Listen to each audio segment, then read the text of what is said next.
On the top of the hill, between the winds, stood the mysterious estate of the bright moon, its towers caressed by a golden haze in the morning, and at night they became lanterns among the stars. The cozy light of the moon enveloped the main character, who, immersed in carefree dreams, sailed on the waves of nightly adventures, where each dream was a gateway to the world of fantasies and mysteries. In the world of his dreams, it turned out that he was not alone, but next to him was a mysterious companion, whose eyes sparkled under the moonlight, like stars on their common journey. Waking up to the tender words about his wife, the main character slowly extended his hand to the girl lying next to her, whose eyes were also looking for answers in the mysterious symphony of the night. In the end, it turned out that the protagonist's sister, Jackson, was very frightened by the fact that her brother was molesting her, and her eyes reflected the anxiety awakened by the magic of the night. In tired confusion, Jackson could not see where his wife, Alice, had disappeared, or how he ended up in the same bed with his sister. Excitement and mysteries were hidden in the darkness of the night. The instant realization that he was in bed with his frightened sister made the guy quickly leave the room, trying to avoid awkward situations. He still could not come to his senses and understand what he was doing there, in that room where strange dreams, reality, and disturbing memories were mixed. Now that his fate seemed sealed, he had to make the decision to leave the city bright, facing an unknown future where hope and fear mingled in a cocktail of unknown possibilities. Out of nowhere, the guy was suddenly hit right from behind, and he found himself in an insidious loop of events where riddles were intertwined, just like a thread in a dark labyrinth. The stranger, towering over him at the moment of his fall, said that the guy runs too fast for a lazy person, as if solving other people's secrets in the very center of a mysterious incident. And at that very moment, lightning shattered the darkness, striking directly at the tree in the forest where the heroes were, cutting the night into dazzling moments of elemental frenzy. The stranger had completed his work, and now all he had to do was cover his tracks, like a shadow disappearing into the darkness of the night, where the mystery of his real intentions lay hidden. Everything was put in place. The attacker of his wife's sister ended up dying in an accident, and now peace has returned to their lives, although the shadow of a secret continued to float in the air. The stranger could not know what kind of life Jackson had lived, but for such a mediocre and illiterate, lazy person like him, being together with the Duke seemed dishonest and unforgivable. By his existence, he challenged the right of the legitimate heir to the throne, and therefore his sins were already attributed to him during his lifetime, as if a harbinger of dark changes. Although dying is also a worthy thing, it is only a pity that he did not manage to accomplish anything significant while alive, and now his opportunities have sunk into the abyss of missed moments. It is unclear for what reason, but suddenly some lightning began to emanate from the guy, as if his being had become a channel of inexplicable energy, awakening mysterious forces around him. It was at this time that someone, behind a screen, was virtually communicating on the internet, unaware that events in the real world were meanwhile becoming more and more mysterious and inexplicable. The guy, asking a rhetorical question about how much they liked what he did, added that this was just the beginning, as if hinting at even more mysterious events ahead. It was clear that he was clearly furious as he typed as if at the speed of light, expressing his emotions in a stream of keys and making the internet tremble with unstoppable energy.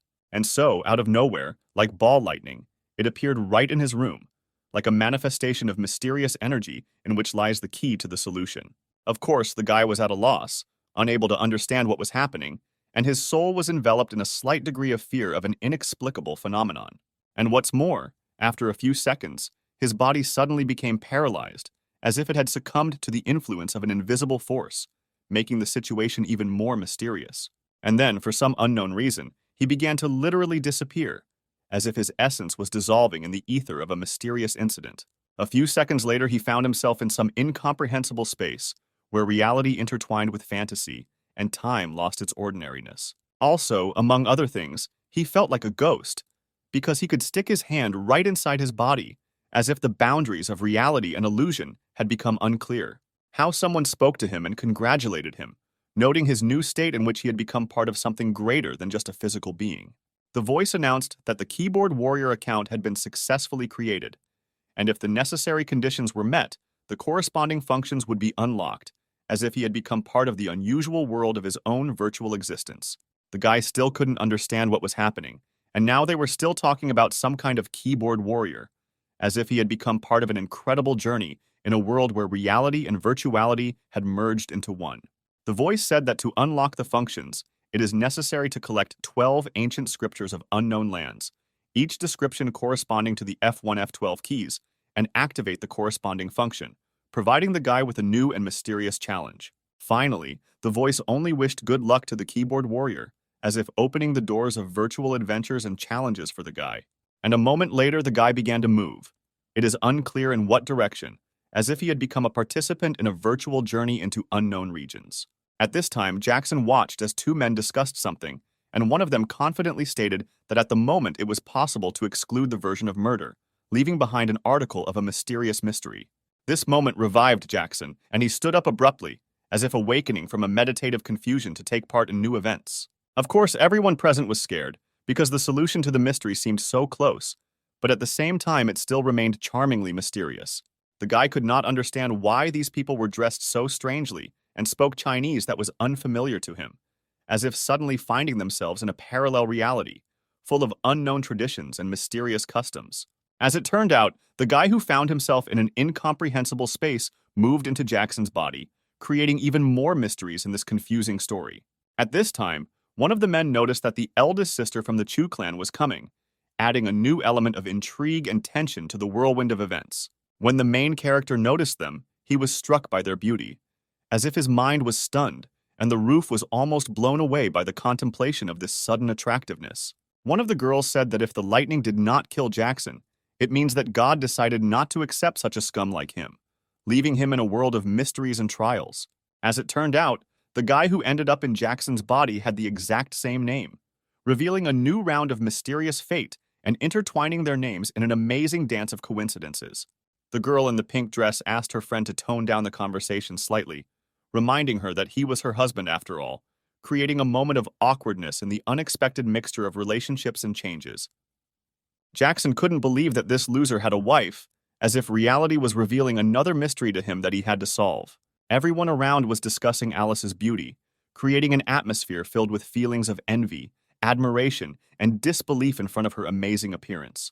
It is unclear for what reasons, Jackson literally began to instantly fall to his knees in front of Alice, as if under the influence of an unknown force or sudden excitement.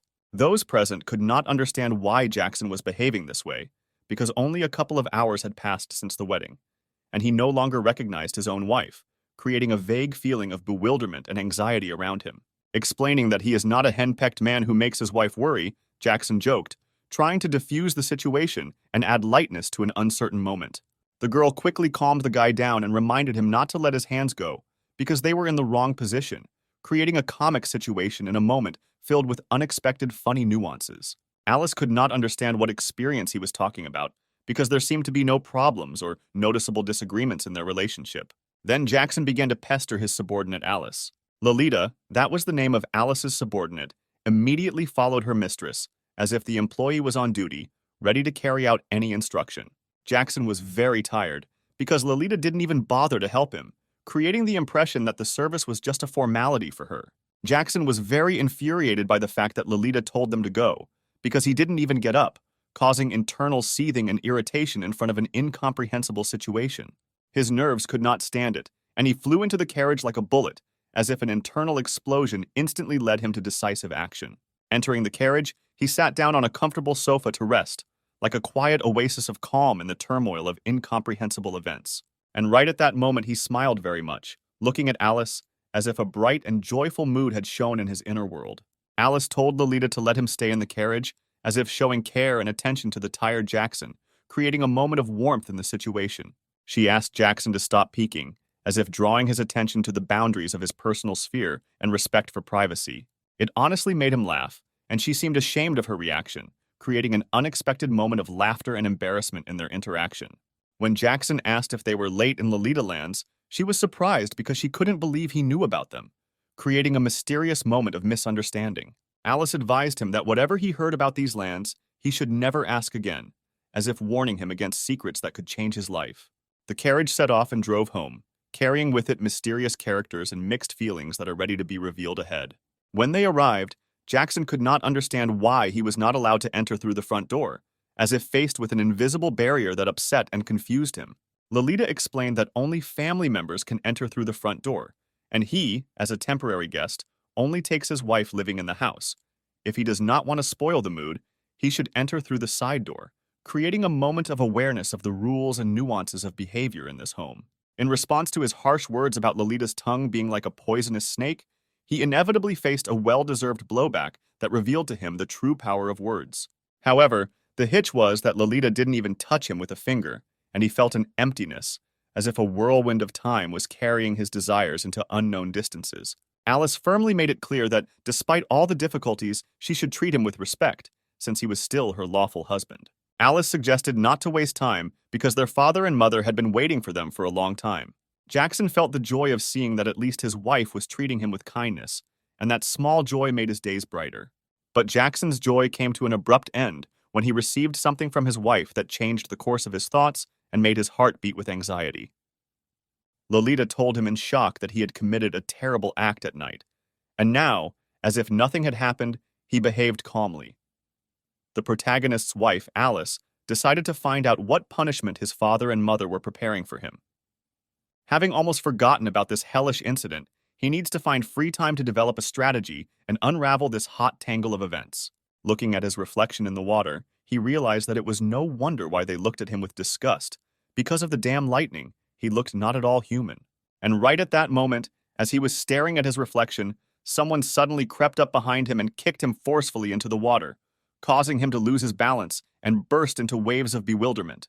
Of course, within a split second, Jackson was falling uncontrollably, finding himself suddenly immersed in the freezing waters of the lake. Jackson was dumbfounded, trying to figure out what was wrong, and came to the conclusion that it was all because of that high-profile incident. It seemed that someone from the family decided to arrange an accident in order to get rid of him as a son-in-law. Oddly enough, Jackson immediately began calling for help.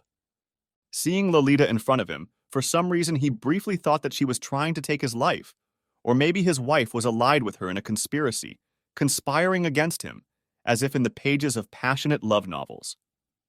Jackson decided that the smartest thing to do would be to pretend to be dead at this point, in the hopes that it would help him solve the mysteries and unravel the intrigue around him. Lolita was only surprised at how quickly he seemingly died, and he continued to subtly play his role as an innocent dead man. And then Lolita, succumbing to the temptation of curiosity, decided to check whether he was dead or simply lost consciousness from an intriguing incident. Of course, the next step was to pull Lolita into the water with him, in the hope of exposing her and understanding how deep this family conspiratorial vortex goes. To be honest, this decision was very strange on the part of the guy. So, on top of that, he didn't just pull her, but held her right under the water, revealing a new chapter in this complicated family intriguing scenario. Lolita, understanding the danger, desperately struggled, trying to somehow avoid the crazy guy who was holding her underwater. Lolita suddenly decided that she needed to grab a tree branch to escape her precarious situation in the water.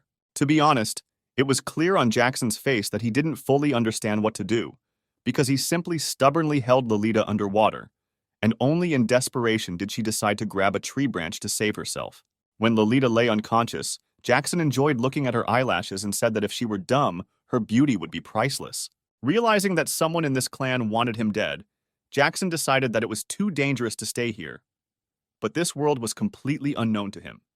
He had no knowledge of history, and besides, the owner of this body committed a vile act, so attempting to escape would doom him. Assuming that the enemy had used the accident to kill him in order to hide his intentions, Jackson realized that no one would dare attack him openly, and decided that he should take the risk and unravel the secrets of this world. In the end, Jackson finally decided to check whether Lolita was actually dead, realizing that in this world, you cannot trust a single sign without additional verification.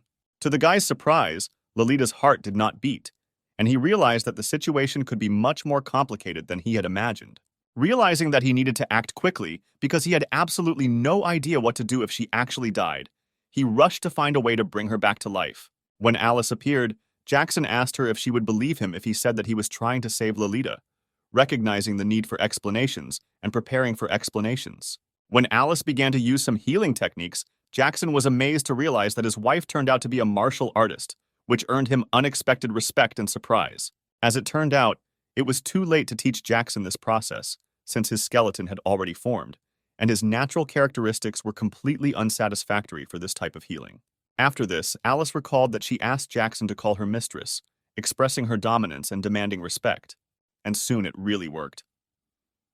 Lolita began coughing up water, confirming that Alice's efforts had led to a positive result. Now Jackson didn't understand anything at all, because if the maid didn't try to kill him, then who was behind all this? One way or another, he shouldn't ruin his relationship with Alice or others. Alice asked Lolita if everything was as the guy told about the incident, trying to clarify the circumstances and find out the true picture of what happened. Standing up, Alice invited both of them, who were wet, to rinse off and change clothes, so that they could then start dinner, carefully providing comfort and care for them after the incident.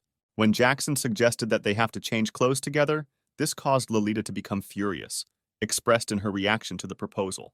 At this time, for some reason, Jackson decided to eavesdrop on Alice's conversations, standing right next to the window, trying to catch what they were talking about. The smile on his face was extremely sinister and mysterious, causing those around him a feeling of bewilderment and anxiety. When the guy heard talk that he was behaving strangely, because before he was submissive, but today something had changed in him, he became slightly wary, feeling dissatisfaction and bewilderment around him.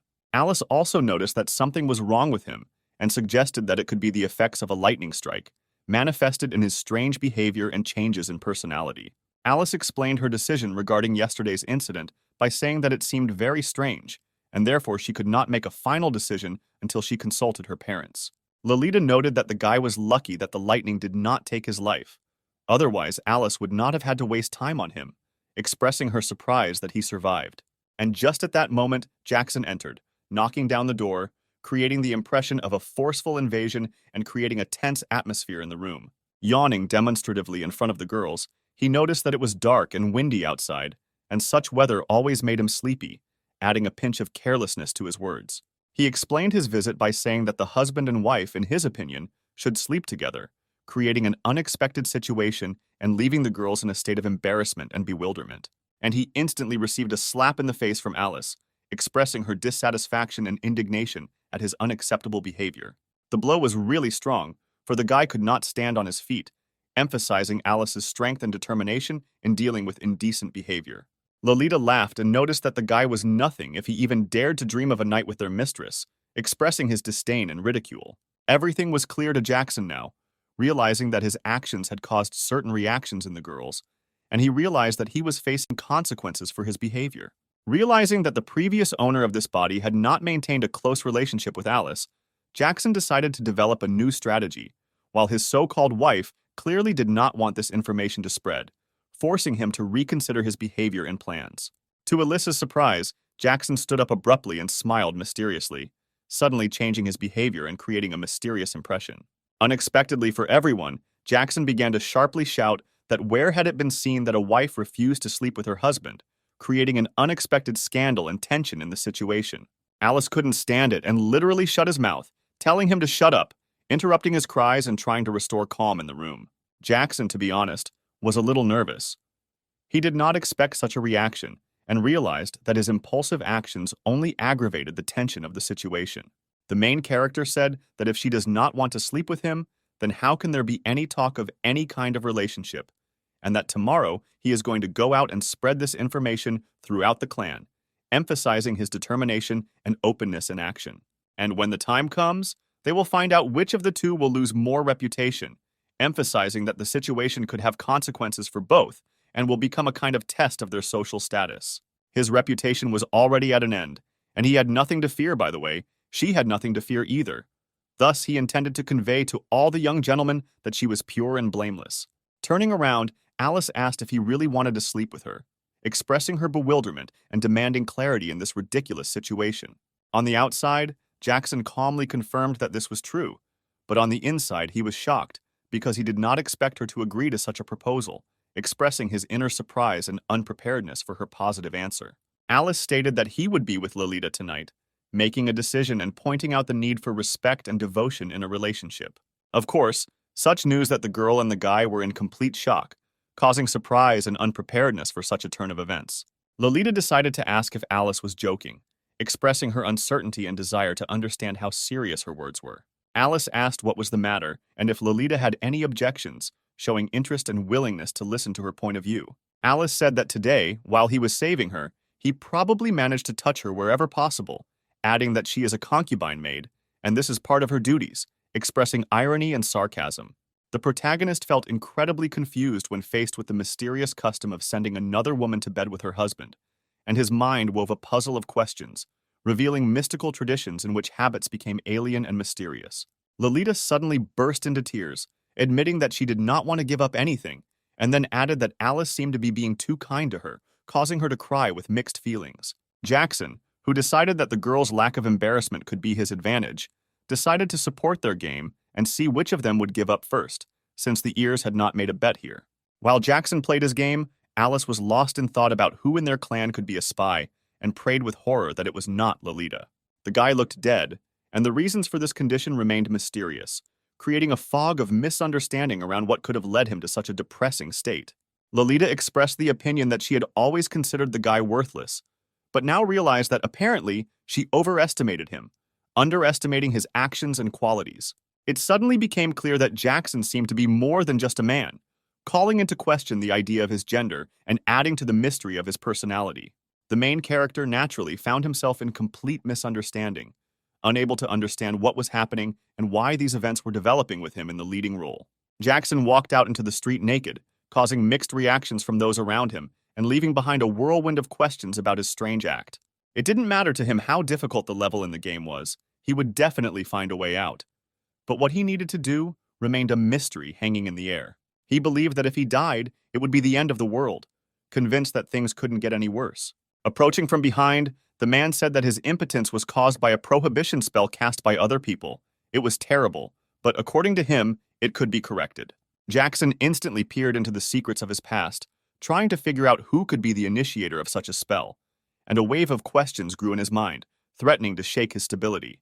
The man did not know who exactly cast this spell on him, but he definitely remembered that it had been cast in childhood, because it was now that such a symptom as impotence appeared. As for solving the man's problem, the seal is located in a very vulnerable place, so it cannot be removed by external forces without causing internal damage. Of course, Jackson had no choice, and he immediately began to beg the man to help him solve this problem. The man told him that only he could help himself by becoming a great master and cultivating his ki. The main character, desperate and hopeless, decisively came to the conclusion that it was easier to disappear from life than to fight the unknown secrets and difficulties that tormented his essence. But the man asked him not to rush, claiming that the guy has one method that will suit him. This method, although a little strange, involves enduring the beatings. The more serious the beatings, the easier it will be to make a breakthrough. Jackson, realizing the persistence of the old man, who was ready to transfer the ancient technology to him without any return, decided to accept this offer, realizing that he had nothing to lose. The last time the man asked the guy if he wanted to become stronger, to which he received a positive answer. Finally, the man handed him a mysterious scroll, like an ancient parchment, containing secrets and instructions that were supposed to help the guy in his quest to become stronger. The man explained his help by saying that he had very little time to live, and he did not want such a wonderful technique to go to the grave with him, so he gave it to Jackson. After so many years, he managed to find a suitable vessel, and once he reaches the level of a great master, he intends to get rid of his cursed eunuch body. Of course, this whole intriguing turn of events forced Jackson to reassess the situation, and the gloom of suspicion hung over him, like a persistent shadow of questions and secrets.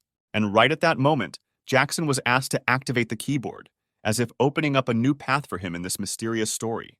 When he gave a positive answer, the scroll he received began to be rapidly absorbed, as if revealing a new stage of the mysterious process. Corresponding to the absorption of the scroll, the keyboard began to merge, creating the impression that they were interacting in an amazing tandem, opening up unexpected vistas for Jackson. Out of nowhere, a miniature girl suddenly announced that the first description had been received and the F2 key had been activated, introducing an element of mystery and surprise into what was happening. She also said that the rage point system has been activated and the lottery feature has been successfully unlocked, revealing new possibilities in this amazing story. Jackson decided to check if he was in some strange dream and literally began to strangle this girl in order to feel the reality of events and find out what was happening. Of course, she was in pain, and she began to beat the guy, crying out for him to let her go, introducing an element of tension and surprise into this strange moment. Due to the fact that he has activated the keyboard functions for the first time, he is given the opportunity to use the lottery game 3 times for free. The probability of winning prizes will be high, and their rank will be unlimited. Of course, Jackson was delighted with such a gift.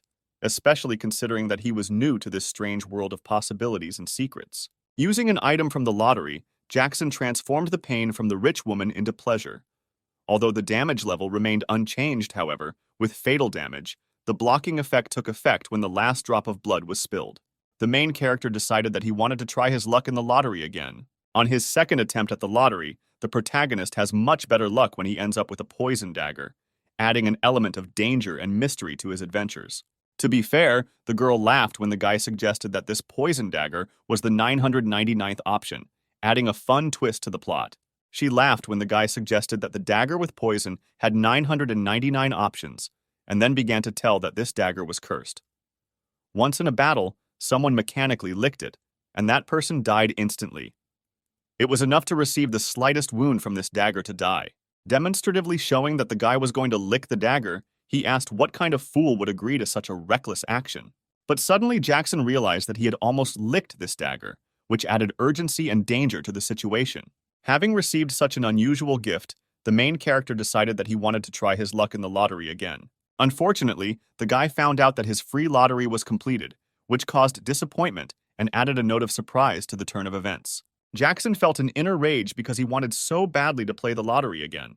Jackson couldn't understand why he didn't have any rage points, because he believed that Lolita must be the source of accumulating these points. And then at one moment, the realization of something important came to him, as if the solution began to become clearer in his mind. He realized that he had just allowed the system to absorb the scroll, and now his little friend's happiness became meaningless, and all previous efforts became meaningless in his eyes. But then some kind of realization came to the guy again, as if a new ray of light had penetrated the darkness of his thoughts. He began to press the keys and cry out, demanding relief from impotence, as if trying to find a solution to his personal problems in this unusual world. As it turned out, an ancient description opened before the guy, providing him with new knowledge and possibly answers to his tormenting questions. He was informed that his body had absorbed the original key, and this was the cultivation system in this world, revealing to him new aspects of the nature of his existence. He was informed that his body had absorbed the original key, and this was the cultivation system in this world, revealing to him new aspects of the nature of his existence. And opposite this internal energy, for unknown reasons, Jackson decisively hit the tree standing next to him, as if splashing out his new strength. However, after a split second, he screamed, experiencing acute pain, as if his action, despite the energy, led to unexpected consequences. Afterwards, he repeated several times that it hurt like hell, realizing that his energy may be powerful, but not limitless in its defense. Still, he agreed that this system was somewhat useful, as it reflected his cultivation level, giving him some control over the process of his internal development. However, this seemingly insignificant method does require patience and perseverance in the face of pain and difficulty. Having tried to deliberately harm himself several times, Jackson discovered that the result was weak. The golden-colored energy practically did not increase. Apparently, he was consciously preparing for pain, and his body was already at the subconscious level ready to accept the energy. It seems that the masochistic method is doomed to failure. Right at that moment, a red-haired girl burst into the room, suddenly appearing and disturbing Jackson's peace. With surprise, the guy asked if she was his wife's sister, trying to unravel the mystery of this girl who had suddenly appeared. The girl was seething with indignation, unable to find an explanation for why Alice had not yet punished him, and her eyes sparkled with the fire of misunderstanding.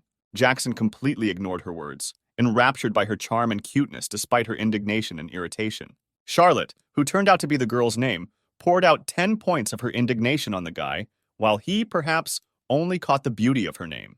He was really shocked that he received these glasses. The girl's temper gave the impression that he did not have to restrain himself and avoid being overly cautious in their interactions. Jackson wondered, puzzled, why Charlotte was hesitant to change her name when he felt it would be entirely justifiable. It turned out that the girl was striving to change her name, but faced resistance from her parents, like her sister, who, ignoring the opinions of others, still fulfilled her desire. Charlotte did not come for friendly conversations. Her intention was to end misunderstandings and settle scores, which created tension in the air. The girl was furiously outraged that the guy was belittling the seriousness of the situation, calling it a misunderstanding, while he unceremoniously invaded her personal space. Jackson was surprised why she did not stop his act and did not call the guards. In addition, he claimed that he was not interested in her because he considered her too young. Jackson was surprised why she didn't stop him and call the guards. He also stated that he was not interested in her because he considered her too young. Hearing that the girl had small fists, Jackson prepared himself to withstand the blows from those small, but probably determined fists. However, having felt the moment of the blow, he suddenly realized that he was mistaken, and instead of the expected aggression, he saw in her gesture a different expression of the inevitability of his guilt. The blow was so strong that the guy literally slammed into the floor. His body instantly submitted to the force of the blow, creating the image of an unfortunate fall. Jackson couldn't figure out what had just happened, his mind feeling hazy in the confusion of the mysterious event. Charlotte, with a sarcastic grin, asked what he imagined, as if mocking his arrogance and conceit. Then she whistled sharply, as if summoning an unknown force. And at that moment, Jackson realized that the situation had become even more mysterious and tense. He became curious as to what kind of man would agree to this girl being called a sycophant, and a shadow of doubt arose in his mind about her strange preferences. As it turned out, the sycophant was not a male figure, but a giant dog, which led to embarrassment and a surprised look from Jackson. Just like its owner, the giant dog was enraged, and its anger was as obvious as the girl's. Having no other option, Jackson simply decided to run away, leaving behind only traces of an unexpected and ridiculous adventure. While the girl was helping the giant dog, she ordered Jackson to jump over the table, creating a scene where chaos and comedy were intertwined. In the soul of the main character, there was a glimmer of hope for the opportunity to break away from the dog and avoid the protracted scenario of this ridiculous event. And then, the moment came when the dog finally made up his mind and rushed at the guy, suddenly turning the scene into a tense moment of action. Here, Jackson thought it was all over, waiting for the dog's inevitable attack, filling the air with a feeling of helplessness. But at that moment, he remembered the keyboard and began to press the B key, trying to find a way out or an answer to an old situation. It was at this moment that unimaginable things began to happen. Mysterious forces penetrated the scene, raising additional questions to the already unusual situation. And literally a split second after that, the attack was not carried out by the dog, but by Jackson himself, creating a complete revolution in the script, leaving everyone in bewilderment. Charlotte couldn't believe it. The sycophant died unexpectedly, and it left her bewildered and shocked. Jackson was happy at that moment because he managed to unexpectedly kill the dog, and this brought him some satisfaction after a tense conflict. Of course, the girl was not in a good mood and warned that she was going to take revenge for the sycophant, filling the air with a new wave of tension. And at that very moment, she hit the guy with a whip, turning a moment of joy from victory into a wave of pain and surprise. The girl who gave her the lament whip used it to hit the guy, and now his pain increased 10 times, showing that not everyone is able to withstand such a test. The main character could not understand why he had such a depressing fate. The need to endure pain in order to advance to the next level remained a mystery to him. Charlotte invited the guy to make a bet. He should withstand 3 of her blows without making a sound, and in return she would forgive him for killing her dog. Jackson only asked for time so he could prepare for this challenge. Jackson decided to use the item that he got in the lottery, but he could not figure out how to properly use this artifact. Having prepared himself, he announced that he was ready for the test, after which the attention of those gathered was intensely riveted on the upcoming event. The girl then struck the first blow, beginning the test, and at that moment everyone held their breath, waiting for Jackson's reaction. To be honest, he was pleased that he could barely restrain his groans, creating an interesting tension around what was happening. The girl, in turn, thought he was in pain and asked him not to hold back his screams, adding an unexpected element to this strange moment. But besides, the guy put his foot down and invited her to continue, telling her to strike again. Charlotte couldn't believe that there was a person who could withstand the pain of a whip, and her surprise only increased as she watched the guy's endurance. But Jackson really felt indescribable satisfaction from all this, creating unpredictable dynamics in what was happening. Charlotte was already considering the fact that her whip was seemingly broken when faced with an unexpected turn of events. Standing up, Jackson asked if he really had one, leaving a questioning tension in the air. Charlotte asked to have the whip tested on her, creating a twist where she herself became the subject of the test. Jackson was surprised that she allowed the whip to be tested on her, adding an unexpected twist to their encounter. Jackson only asked to hold on tighter, emphasizing his readiness for a new test, which could be a continuation of their strange duel. Here, Charlotte learned from her own experience that the whip was fully functional, adding to the mystery of the outcome of this unusual scene. The girl did not understand why the guy did not utter a single cry, which caused her surprise and bewilderment at this unexpected stamina. Lolita believed that with such wounds the guy would not survive, and would prefer that he die at the hands of the young mistress. If it acts on its own, traces may remain. In complete darkness, illuminated by a single candle, Lolita wrote some kind of letter, creating a mysterious atmosphere around her actions. In complete darkness, by the light of a single candle, Lolita wrote a letter to the young master in which she assured him of her innocence before Alice, promised to eliminate Jackson, anticipating good news in the near future, but acknowledged the emergence of doubts and insisted that he begin the task as soon as possible. Rhetorically speaking to the dove, the girl asked him to hurry up, creating a mysterious image, as if the bird could speed up something important and mysterious. The girl was curious about what the guy was up to, expressing interest in his plans and creating an atmosphere of intrigue. Her curiosity was awakened by how long the guy had been washing his hands. She asked herself the question, as if trying to uncover the secret of his long washing. By explaining that luck does not come naturally, he revealed his approach to the situation, creating an aura of dedication and perseverance around himself. Holding a vague object in his hand, Jackson said that wealth and fame are useless if you are a loser, expressing his views on the true value of success and self-fulfillment. Jackson decided that he wanted to try his luck at the lottery again, expressing his desire to experience chance and the opportunity to change his fate. Jackson was already beginning to feel the effect, as if something unusual or exciting was beginning to affect his condition. He called the pill that the girl gave him a good thing, expressing his satisfaction with the result obtained. Jackson decided to try the pill anyway, emphasizing his willingness to take risks or explore new things that could affect his condition.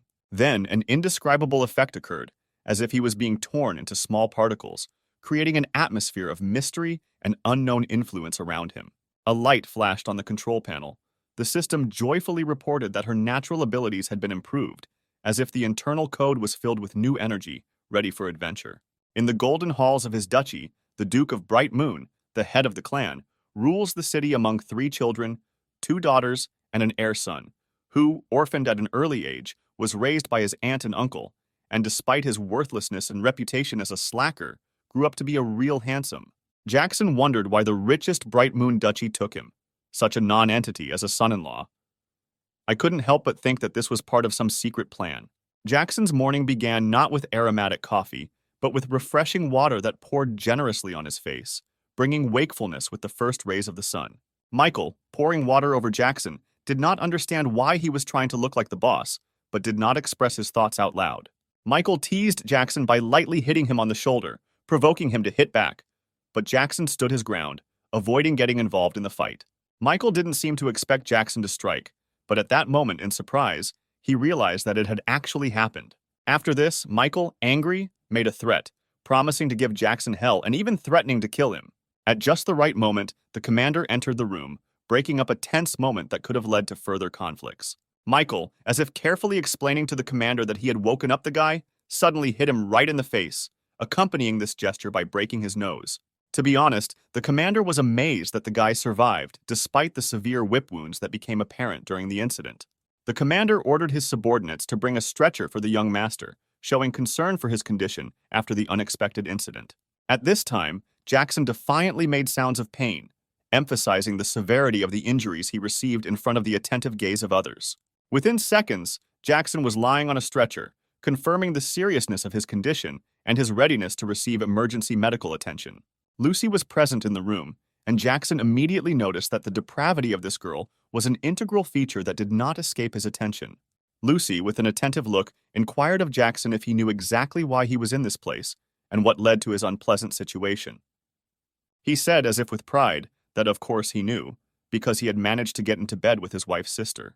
The girl flushed with rage, not understanding how he dared to speak to her in such a smug tone, distorting her patience to the limit. He, realizing his cruelty, understood that he deserved punishment, and the young lady, sharing his repentance, personally used the whip, after which he received her forgiveness. Lucy's husband suggested dropping the case, given that Charlotte had already personally punished him for his action. Their brother said that there were already many rumors about how this boy managed to win both sisters. Their clan had always been famous for its severity, and if they did not take decisive action now, it would not only set a bad example for the younger generation, but also harm the reputation of the clan. The man stated that he believed Charlotte, claiming that nothing happened between her and the guy, but admitted that the other clans likely wouldn't trust that claim so easily. The father was furious when Charlotte came to them and demanded that they leave their house immediately. The mother begged the girl not to listen to her father and to share with her the details of what happened. She told her mother how it all happened, confirming that she had used the whip on the guy last night because of his actions. Even in the midst of her sadistic nature, the girl emphasized that despite everything, she remains true to her word and principles. The man told his niece that she was still too young, and her reputation as an unmarried girl was extremely important to the reputation of their clan. Alice expressed surprise, wondering how her husband could endure such a thing, considering that the whip increased the pain tenfold. The man, being furious, noticed that everyone knew about the power of the whip, and expressed fear that no one present would be able to withstand 8 blows, and he was curious how the guy managed it. Michael, whose nose Jackson struck, once again emphasized that he received the injury from the guy. Now everything became clear to the man. Jackson took advantage of Charlotte's kindness. He emphasized that she seemed to show mercy because of her kind heart when she punished him. The man hoped that his brother would punish him properly. Charlotte struggled to prove that she actually stabbed him 8 times. Upon entering the hall, the subordinate reported that the girl outside had created a lot of noise, insisting on meeting her son-in-law. She, representing the Red Court, clearly carried influence and responsibility for her words, standing persistently in front of the hall and demanding a meeting with her son-in-law. Lucy flared up with rage upon learning of the situation and ordered the girl to be led in, demanding an explanation. Since the guy was able to survive severe injuries, Lolita prepared something else for him.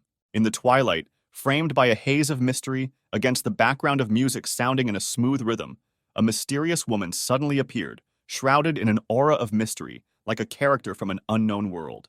In a whirlwind of fate, realization pierced her like an instant ray of light in a dark room. She realized that the magic of the night had led her to him, the one she was looking for.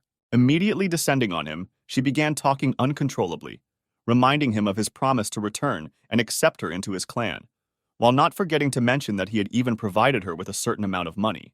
Flushing with anger, Lucy sharply expressed her emotions and demanded an explanation, asking the question, how should all these promises and money that he provided be understood?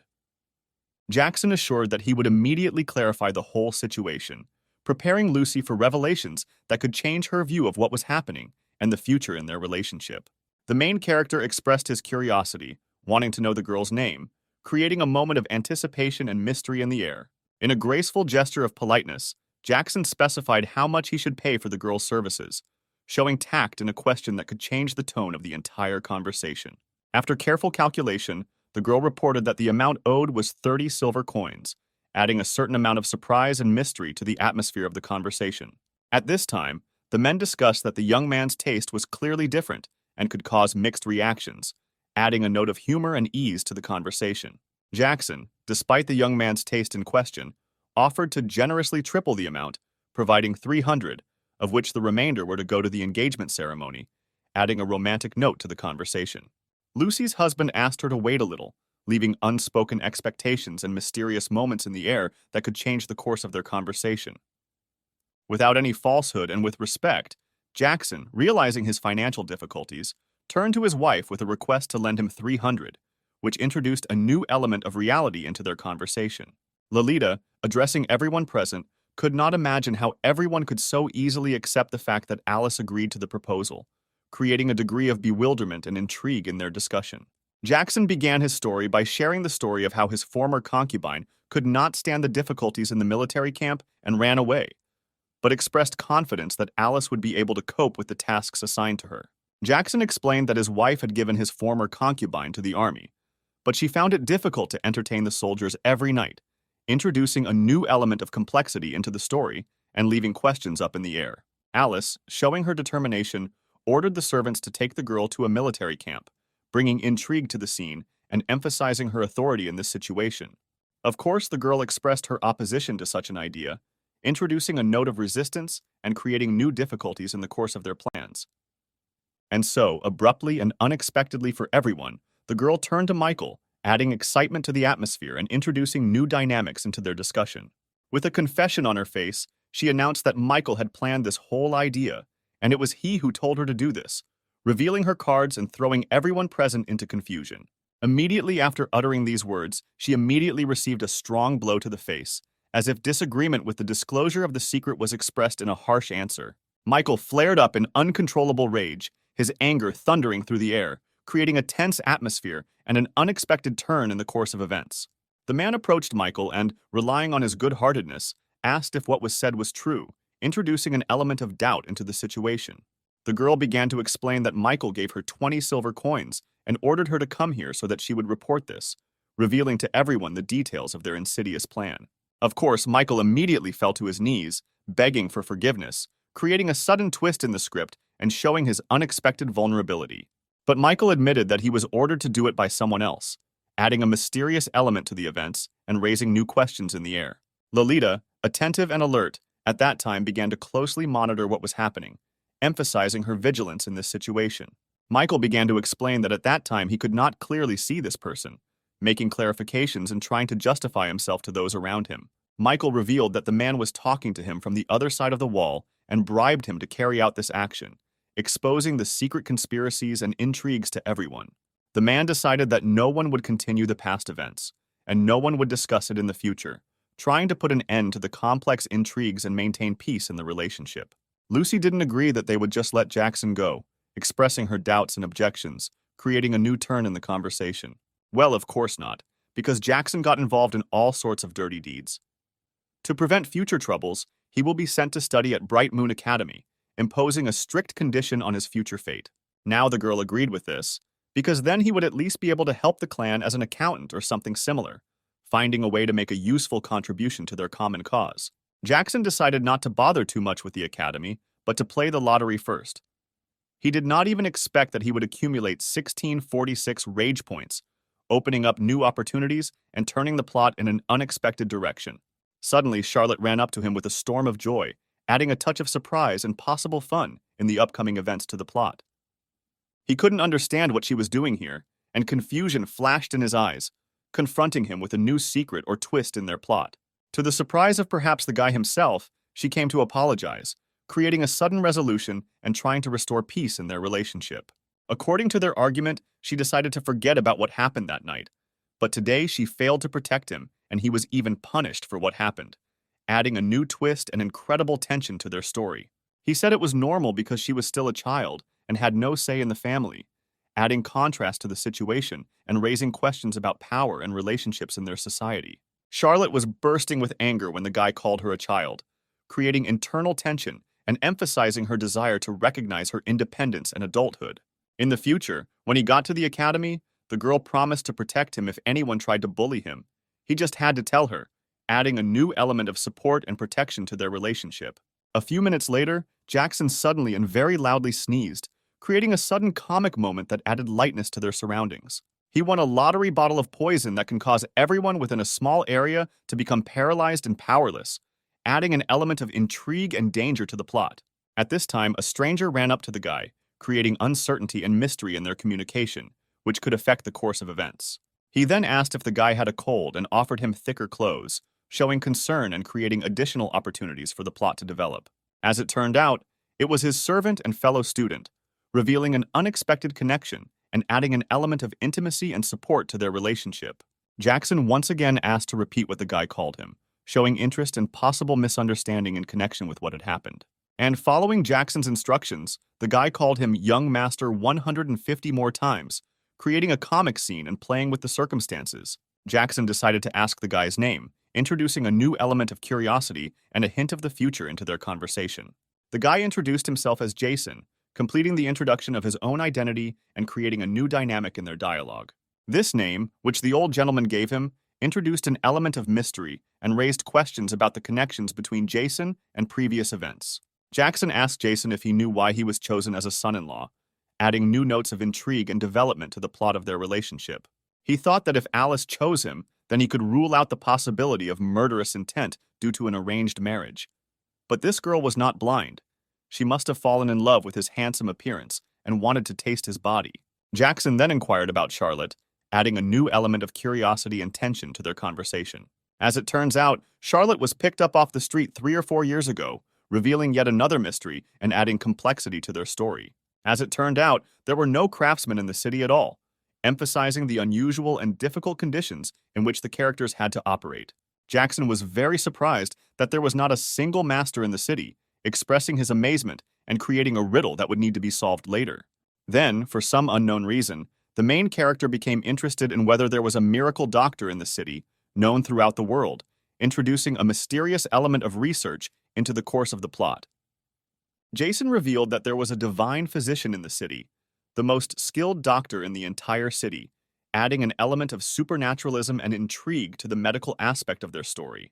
Jackson then stood up abruptly and told the guy to lead him to this divine doctor, creating a new twist in the plot and taking the action into unknown places.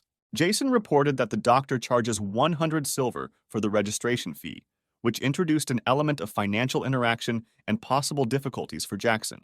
The news brought Jackson to a screeching halt, causing him an unexpected moment of confusion and perhaps raising questions about the availability and cost of healthcare in their world. Jackson could not understand why there were so many people in this square, feeling some anxiety and creating a mysterious atmosphere around what was happening. As it turned out, most of these people were here only because the daughter of this legendary doctor often saw people for free, adding an element of kindness and compassion to the plot. It seemed to Jackson that Jason had seen very few beautiful women in his entire life, and he might have found the female gorilla extremely beautiful, creating a comic moment and emphasizing his inexperience in matters of attractiveness. Apparently, a girl in stockings began to approach people in the square, attracting the attention of others and creating an unexpected element of sexuality in the atmosphere. Jackson couldn't understand why everyone was so noisy when the girl came out, feeling some misunderstanding and creating a mystery around the girl's possible impact on others. He was somewhat shocked when he saw a certain person in front of him, creating an intriguing moment and possible tense relationships in the future. Oscar, a doctor, came out to the people, bringing anticipation and resolution of issues related to medical care in their city into the plot. A stranger approached the man, adding a new element of mystery and possible plot twists. Oscar didn't remember this man, so it was pointless. The doctor only treats rich and pretty girls, introducing additional complications and causing disappointment to Jackson. The mysterious stranger, stirring up the evening atmosphere, said that despite the absence of a personal visit to the doctor, he met with a girl who received him in her mysterious reality several times.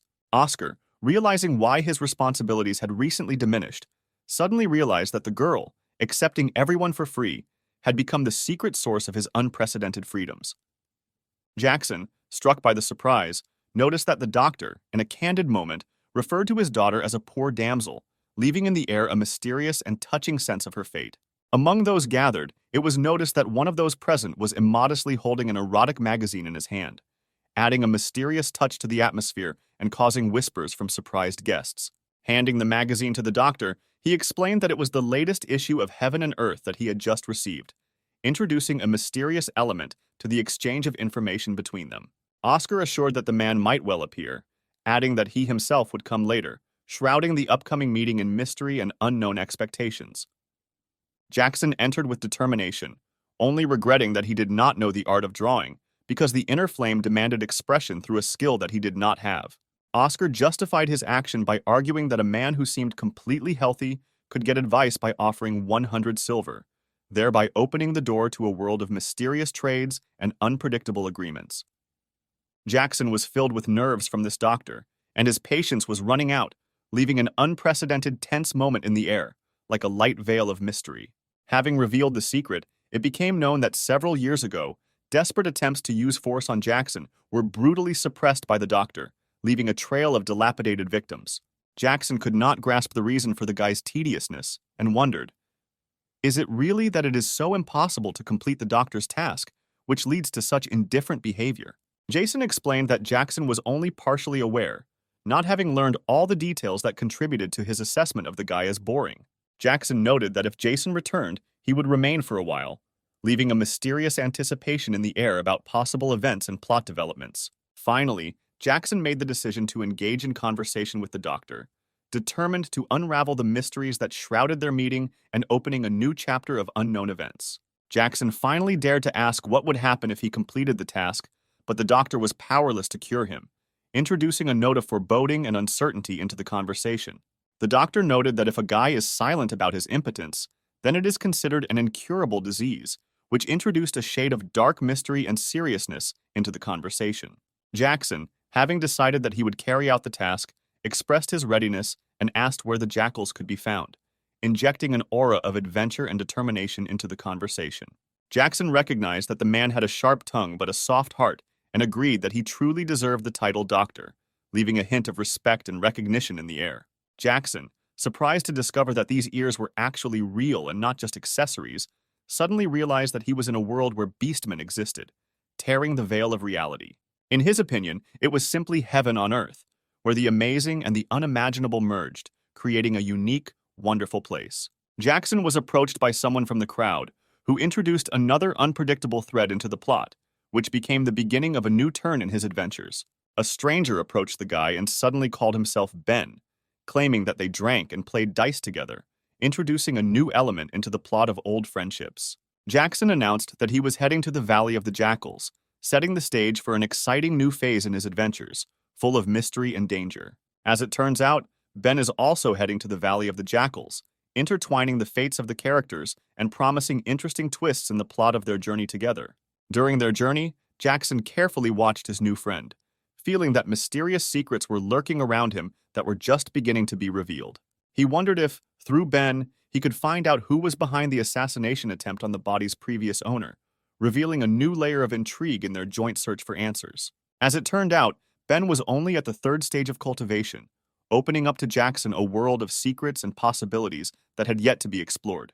Ben suggested that they stick together, promising to be Jackson's protector at any moment, as if opening up a reliable allied partnership for him in this mysterious world.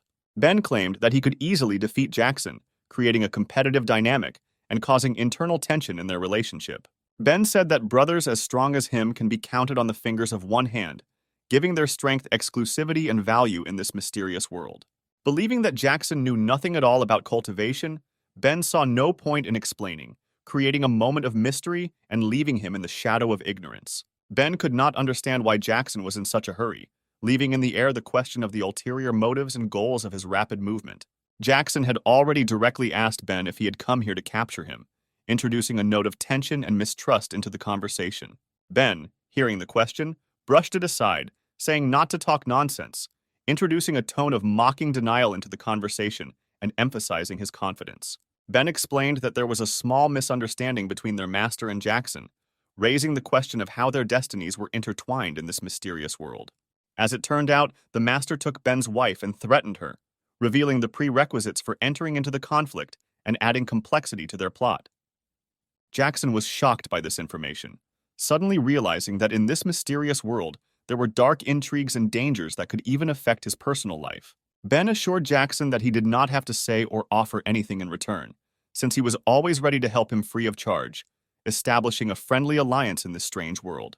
Jackson could not understand why he had to suffer because of their brotherhood, raising questions about the injustice and complexity of their relationship. Jackson, not knowing what he was doing, realized that perhaps he should have revealed his cultivation level, creating misunderstandings and raising questions about his own strength in this mysterious world.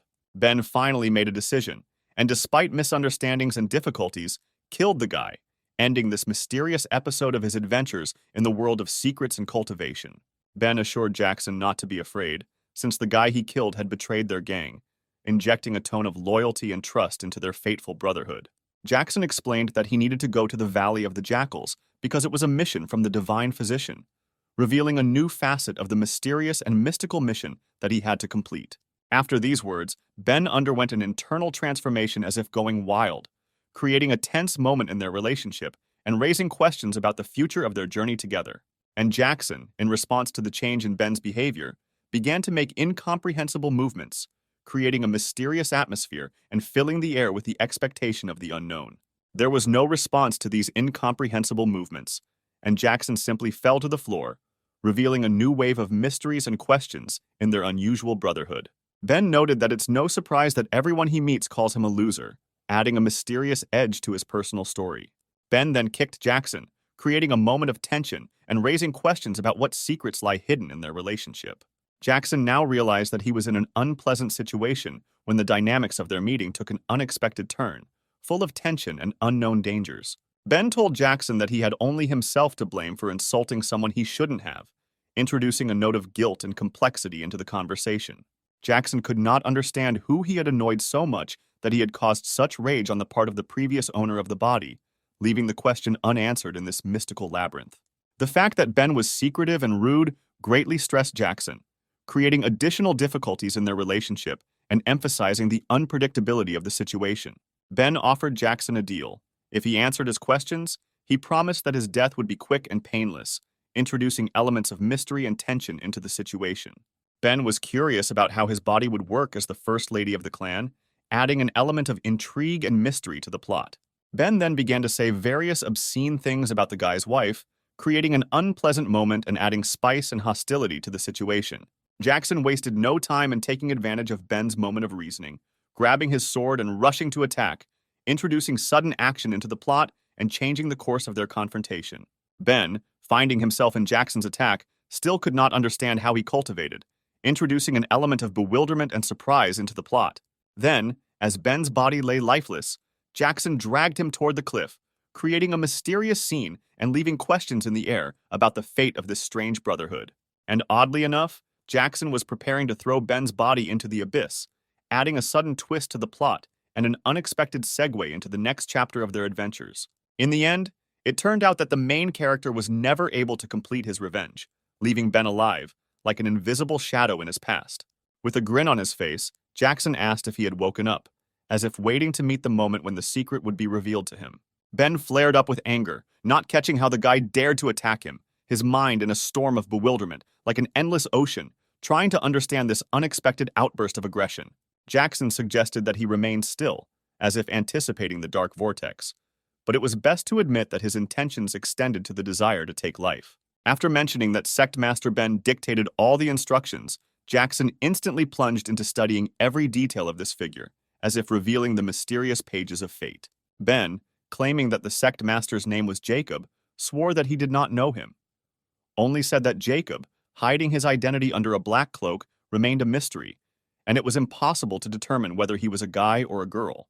Jackson wondered why so many people sought to take his life, as if he had become a living target in strange games where everyone was watching him with their own dark intention. Ben, it is unclear what he hoped for, decided to carry out his revenge to the end, and suddenly tried to take Jackson's life, creating a moment that he did not expect. Deftly grabbing a stone that lay not far from him, Jackson threw it in Ben's direction, like a meteor trying to throw ominous intent out of its trajectory. Ben was not destined for luck, and he fell miserably in the face of the jackals, as if becoming prey in an endless wasteland, where the through howl of insatiable predators sounded. Jackson calmly asked not to worry, assuring that he would definitely find out who was trying to take his life, and those who sent them would pay the bill. At this time, the warning system steadily informed Jackson that his body had received many threats that required immediate cleansing and vigilance. In 4,000 spins, Jackson received only 5 pills, and the remaining 3,020 rage points would have forced him to save money if he knew in advance how things would turn out. Jackson wondered if these pills had any other uses, such as increasing strength, luck, or something similar, trying to unlock the full potential of the resources obtained.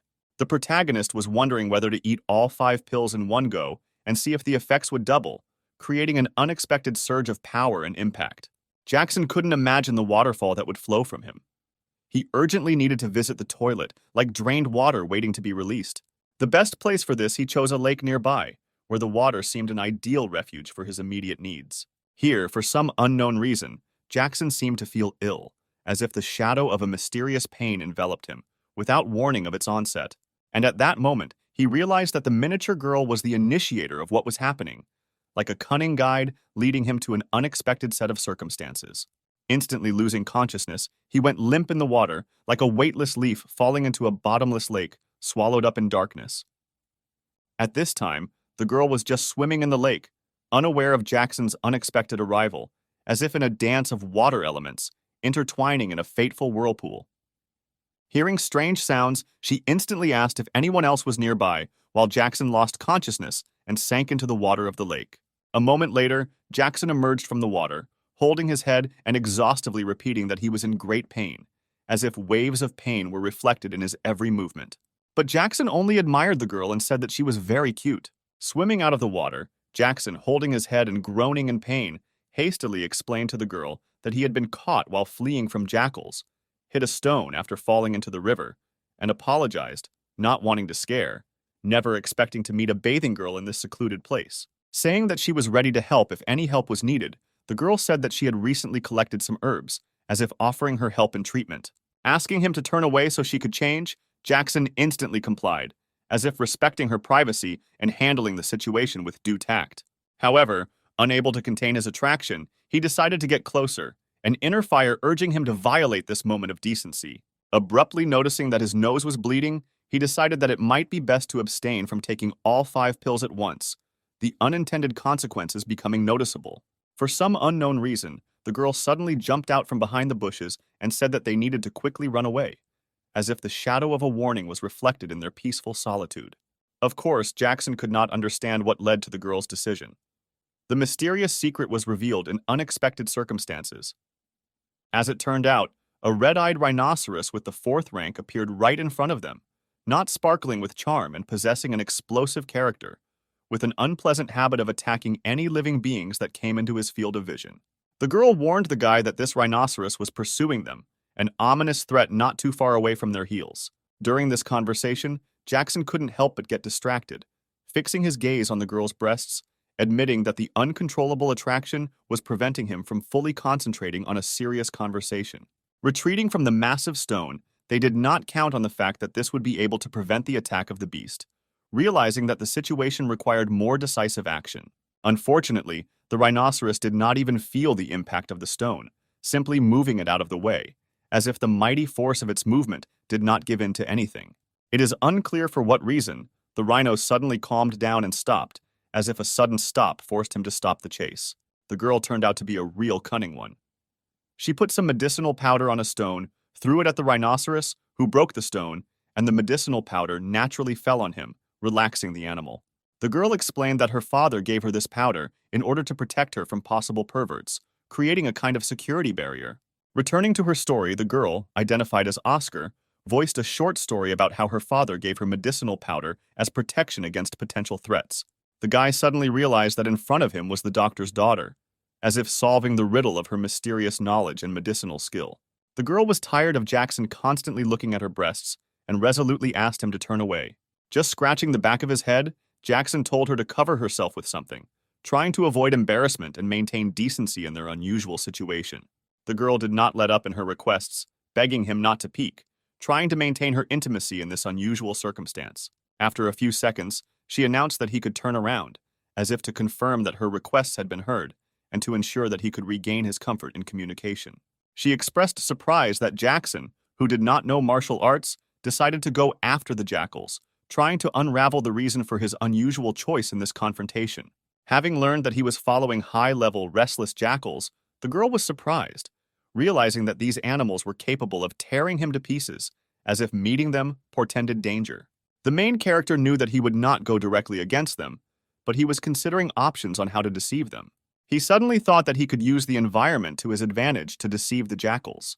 The guy asked the girl if she had a scarf, and if she had one, asked to borrow it. Apparently, this was part of Jackson's plan, as he actively teased the rhino, getting its attention and creating a dynamic interaction scenario. Naturally, this enraged the rhinoceros, and he immediately rushed in pursuit of the guy, aiming to tear him apart. At this time, Jackson was running at full speed, trying to carry out his intended plan and avoid the furious rhinoceros on his backing hooves in pursuit of him. However, the plan turned out to be dangerous because right before the cliff, Jackson, in a desperate attempt to survive, grabbed a vine, avoiding the furious jackals. A few seconds later, he found himself directly opposite a large pack of jackals, ready to pounce on their prey. The leader of the jackals announced that they had an unexpected guest who wanted to go to another world, and asked his subordinates to help him in this endeavor. It is unclear for what reason, but the leader gave the order to tear the rhino's bottom to pieces, emphasizing the aggressive mood of the pack. At this moment, Jackson realized that nature was truly merciless, reflecting the brutal reality of facing cruelty and the struggle for survival. Of course, the girl could not understand why she had to resort to such cruel measures, interacting with the immense power and mercilessness of nature. Surprisingly, the rhinoceros at that moment was experiencing indescribable torment, faced with mercilessness and aggression that violated his usual order.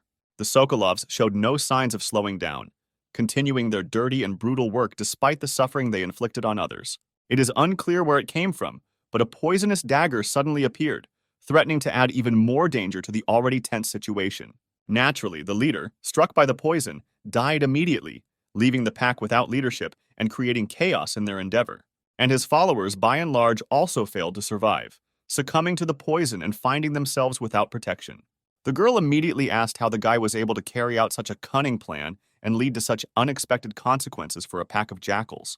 He explained that he managed to do this easily and just needed a little poison and a sharp dagger. He was only sorry that he had stained her handkerchief, but as soon as he returned home, he would immediately give her a new one, wanting to correct his small offense.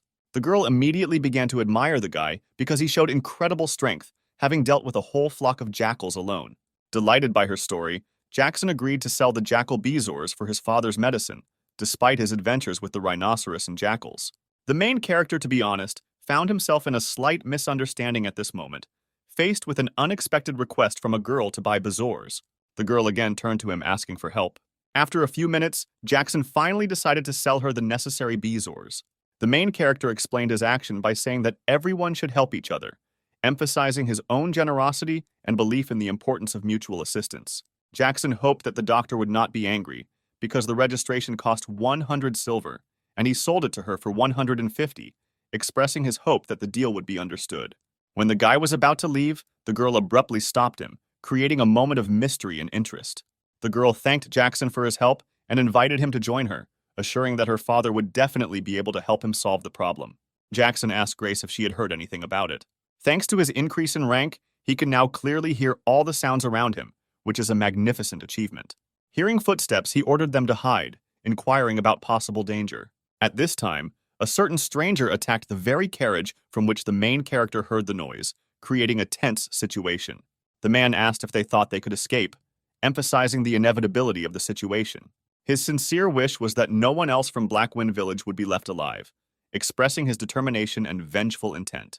Within minutes, the carriage guards were gone, and their opponent continued to demonstrate his ruthless efficiency.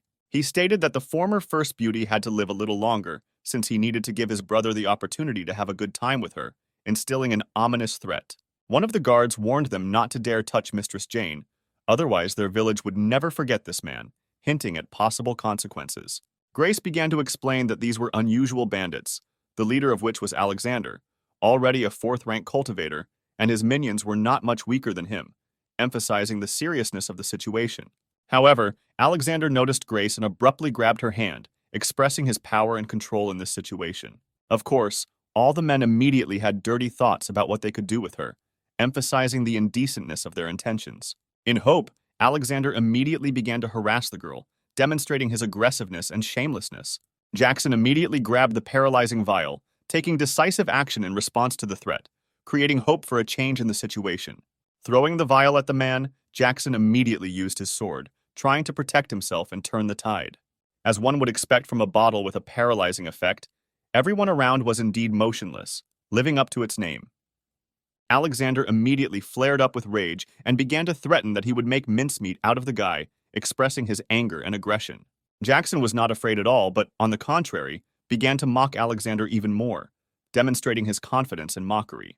Jackson began to taunt the man, telling him to stand up and not even resist, emphasizing his superiority and dominance in the situation. Alexander's rage points instantly jumped up after such ridicule, expressing his flaring rage and indignation. Since Jackson used a whole bottle of paralyzing effects, they were obliged to replenish his spent rage points, creating a kind of balance in the situation. The guard expressed gratitude to Jackson for his assistance, recognizing his contribution to changing the course of events. Jackson simply replied that you can't put a thank you in your pocket, demonstrating his unwillingness to formalize and preference for practical gratitude. The guy apologized to Jackson and admitted that he simply did not know what to expect from their hero, expressing his confusion and uncertainty. Jackson asked if he could ask something from an ordinary guard, who, according to him, solves absolutely nothing, expressing his irony and skepticism. Deciding that it was better for him to turn to Jane, the one who could actually solve something, he headed in her direction, taking a more reasonable path. The guard immediately realized that this could not be allowed and began to stop the guy, showing determination to prevent a violation of order. But it was too late, because Jackson had already entered the girl, ignoring the guard's attempts to stop him. Jane began by telling the protagonist that she never thought she would meet such a hypocrite, and then asked if 10,000 silver would be enough for him to save her, expressing her displeasure and the terms of the deal. To the surprise, the main character refused the money, and on the contrary, invited her to join him, take a walk through the forest, enjoy some tea, talk, and spend time together. Jane could not understand why he would walk through the forest, and asked if he had any feelings for her, expressing her bewilderment and desire to clarify the situation. Jackson explained that he was just looking for an excuse to get her away from the carriage, but admitted that he had a hard time looking at her indifferently, expressing his sincerity and vulnerability. He warned her to be aware that there might be a spy among her guards, emphasizing the need for caution and suspicion in the world around her. After all, the bandits who attacked her on the road knew that it was she who was coming, and moreover, they chose the time and place so that no one else would be in the area, emphasizing the careful planning of the attack. She then reached into her chest to pull out something, drawing interest and questions from Jackson. Taking out an emerald pendant, an heirloom of her family, Jane offered to present it in the city for compensation and asked what to do with the guards, revealing new aspects of the current situation. Jackson responded that this was not included in the promised 20,000, expressing his reservations about additional conditions. He advised her to state that she was going to interrogate one of the bandits, thereby provoking them to call one of their own to eliminate the alleged traitor. Jackson simply asked her not to mention that it was his idea, emphasizing that real heroes prefer not to make their achievements public until they receive a reward. Jane noticed that this young master was not as simple as he seemed, and she considered him smart, cunning, and quite attractive. Jackson explained to Grace that they had agreed to meet Jane in the city that evening, emphasizing that here, in this area, there was no point in talking about high philosophy, since the landscapes were not conducive to this. At this time, when they had already reached the city, people immediately ran to Jane, creating fuss and excitement around her. Gray told Jackson to find her father, and she promised to join later, leaving him with this task. The main character noticed that the girl was very kind, like Buddha, and her beauty and character swept him off his feet, creating an impression and excitement. The girl worked all night, but still did not refuse patience. She was a real angel in the opinion of the guy, who admired her devotion and compassion. In the end, the main character ended up with the doctor, completing his journey to this place. Jackson said that they were both doctors, but they had radically different approaches. He paid him 100 silver and asked him to be more serious. Oscar noticed that the money was very similar to the one he gave the girl, but she claimed that she spent it on materials, creating mystery around the origin of the funds. However, he decided that he wouldn't dwell too much on it, choosing not to pay much attention to the suspicious coincidences. Jackson only asked the doctor not to say that he would reach the rank of master, emphasizing his secrecy and preference for remaining in the shadows. Oscar couldn't understand why the guy came to him if he already had an idea of what he needed, creating mystery around the purpose of the visit. Oscar confirmed that there was a faster method, but it was not simple, and invited the guy to follow him, preferring to discuss the details in a more private place. Jackson realized that there was no need to rush to conclusions about the doctor. A bad man could not have such a good daughter as Grace. When Oscar opened the closet, the main character saw strange aprons in front of him, causing him curiosity and questions. They all belonged to different people, creating a mysterious atmosphere and arousing the interest of the main character. Jackson said that the sight of naked breasts made him hard and could not understand how rags could make him aroused, expressing his bewilderment in a sarcastic tone. Oscar set his own condition. If the guy brought an apron to any of the beauties whose names were on his wall, he would help him, creating a mysterious twist in their conversation. Oscar said he knew Jackson was unemployed and asked him to simply say thank you for stepping up to help him, expressing his support and desire for recognition. Jackson immediately flared up in anger after such an incident, expressing his rage and dissatisfaction with what had happened. Jason immediately ran up to Jackson and asked where he had gone since he had barely found him, expressing concern and surprise at his disappearance. Jason reminded that from this day on, the main character will study at the academy. He must not be late. He must put on his uniform and run after Jason, emphasizing the importance and rigor of academic discipline. It was only when Jackson came to the academy that he realized that the Chu family had their own educational institution, causing him to be surprised and hesitant. Jason began to explain that Bright Moon Academy was under the Ministry of Ceremony, the main department in the kingdom, and its purpose was to train outstanding servants of the royal court, providing important information about the purpose and intentions of the school. Despite Jason's explanations, Jackson voluntarily decided that he would not study at any academy, expressing his decision and persistence in choosing his own path. Jackson, after spending 200 spins, received a total of 16 fruits, which when consumed increased the level of cultivation, facing challenges and uncertainty in his quest for improvement. Jackson decided to call them cultivation pills and see how they would affect his development, introducing his own experiment into the world of magic and cultivation. Jackson moved into the Phoenix Nirvana sphere, plunging into a world of transcendental peace and harmony with his surroundings. To be honest, the main character didn't really feel the difference, although, of course, when beating a jackal, it fills up faster. But even without this, it was good, emphasizing his attitude to the process and cultivation. Suddenly, the main character heard music and couldn't figure out where it was coming from, creating excitement and mystery in the air. He noticed that the melody was very pleasant and extremely soothing. He hasn't had time to just rest and relax for a long time, emphasizing the value of a moment of peace. Thinking about it like this, in his past life, his mother should have received notification of her son's death around this time. He wondered if the people he quarreled with on the internet remembered him, creating nostalgia and reflections on his former life. When he finally reached the source of the sound, he saw a girl sitting in front of him, opening up new horizons and mysterious encounters for him. She immediately asked him if he was peeping, adding a fun element of surprise and additional mystery to their encounter. In response, he asked how it was possible not to look at such a beautiful girl, adding a playful touch of compliment to their dialogue. It is unclear for what reasons, but Jackson suddenly began to cry, revealing the mysterious sources of his emotional state. He stood literally in a stupor in front of the girl, as if he had found himself in a moment that turned his inner world upside down. He explained his tears by saying that her melody reminded him of home, creating an impression of longing and nostalgia in his soul. She had not expected him to be a music connoisseur, causing surprise and joy at the unexpected commonality in their tastes and interests. Jackson offered to drink since they were, in his opinion, kindred spirits, inviting a sense of closeness and shared experiences. But the girl asked if he was sure, because this wine is called Fiery Sky, and it is very strong, adding an element of caution and care to their interaction. She said he could act as he pleased, but she warned, putting a cryptic emphasis on her warning. Jackson then decided to ask the girl's name, adding an element of polite curiosity and eagerness to get to know each other. At this time, a man came up and began to talk about Master Jackson singing in a public place and picking up ladies, who introduced into their conversation an unforeseen element of publicity and evaluation from others. The man was surprised, because the guy had previously told him that he was going to Bright Moon Academy, creating a mystery and an interesting development. He approached Jackson and asked when he would repay the money, introducing an element of financial stress and anticipation of the loan's repayment into their meeting. Then he patted him on the back and told him he had a couple of days left, creating an atmosphere of tension and anticipation of the countdown. Unexpectedly, perhaps even for Jackson himself, he abruptly spat out all the wine directly at the man, creating a situation of surprise and possible confrontation. The main character could not understand when he managed to get into debt, or he thought that this was just an excuse to kill him, giving the events an atmosphere of misunderstanding and tension.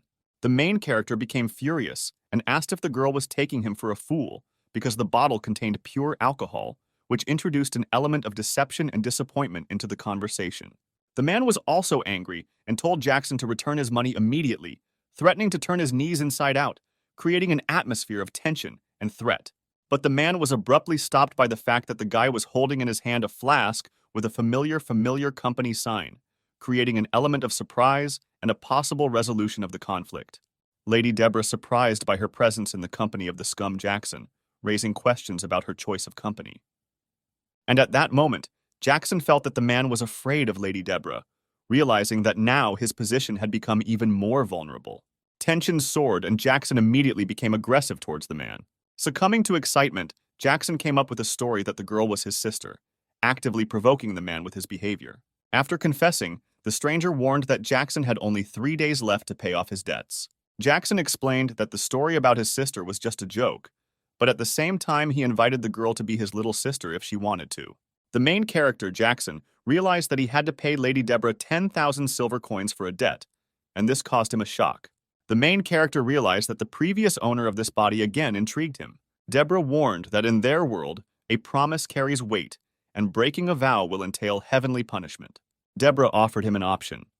He could take a test in an underground labyrinth where precious resources were rumored to be located, and sell them to cover the debt. From his youth, he admired lions, the kings of nature, whose manes waved in the savanna wind, their mighty roars breaking the silence, recalling the power and wild beauty of living nature. Their main goal in life is to share their own genes, to strive for eternity through the transmission of heredity, like a stream of life rushing through generations, maintaining a connection with the past and the future. And he, like an alpha male, decided to steal the rich woman's money, weaving tricks and intrigue into his plans, like a cunning predator skillfully maneuvering in his ruthless world. He did this because in his soul he considered himself a lion, striving for strength and steadfastness, as if the hot blood of the king of the savannah flowed into his veins.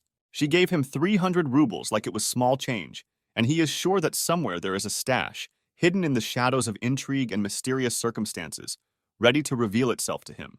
Jackson had not expected the girl to return earlier, and her sudden appearance in his life created excitement, like an unexpected twist in the plot, giving it an unexpected and mysterious tone. As it turned out, the girl was also looking for something, just like the guy, and their destinies were intertwined in an unknown web of events, like invisible threads of a pattern in which each element had its own special meaning. Jackson noticed that this is not Alice, and it seems that he is not alone in looking for her wealth, finding himself in a tangled web of intrigue, where every step can be decisive in this dangerous game. After a moment, he finally realized that this was her friend, and doubts about her devotion flashed through his thoughts. Suddenly, the girl caught a sound, suspicion sparkled in her eyes, and she resolutely began to attack. The next moment, Jackson was thrown back, and in a split second he flew several meters, as if a leaf had been blown aside by the wind. Feeling the power of the blow, Jackson realized that a few more such force impacts, and he would meet with the other world again. The protagonist turned to the system with a request to activate the pleasure ball of a rich woman. The girl laughed at him. Since the second rank tried to prevent her attack, she decided to figure out who was hiding behind this mask.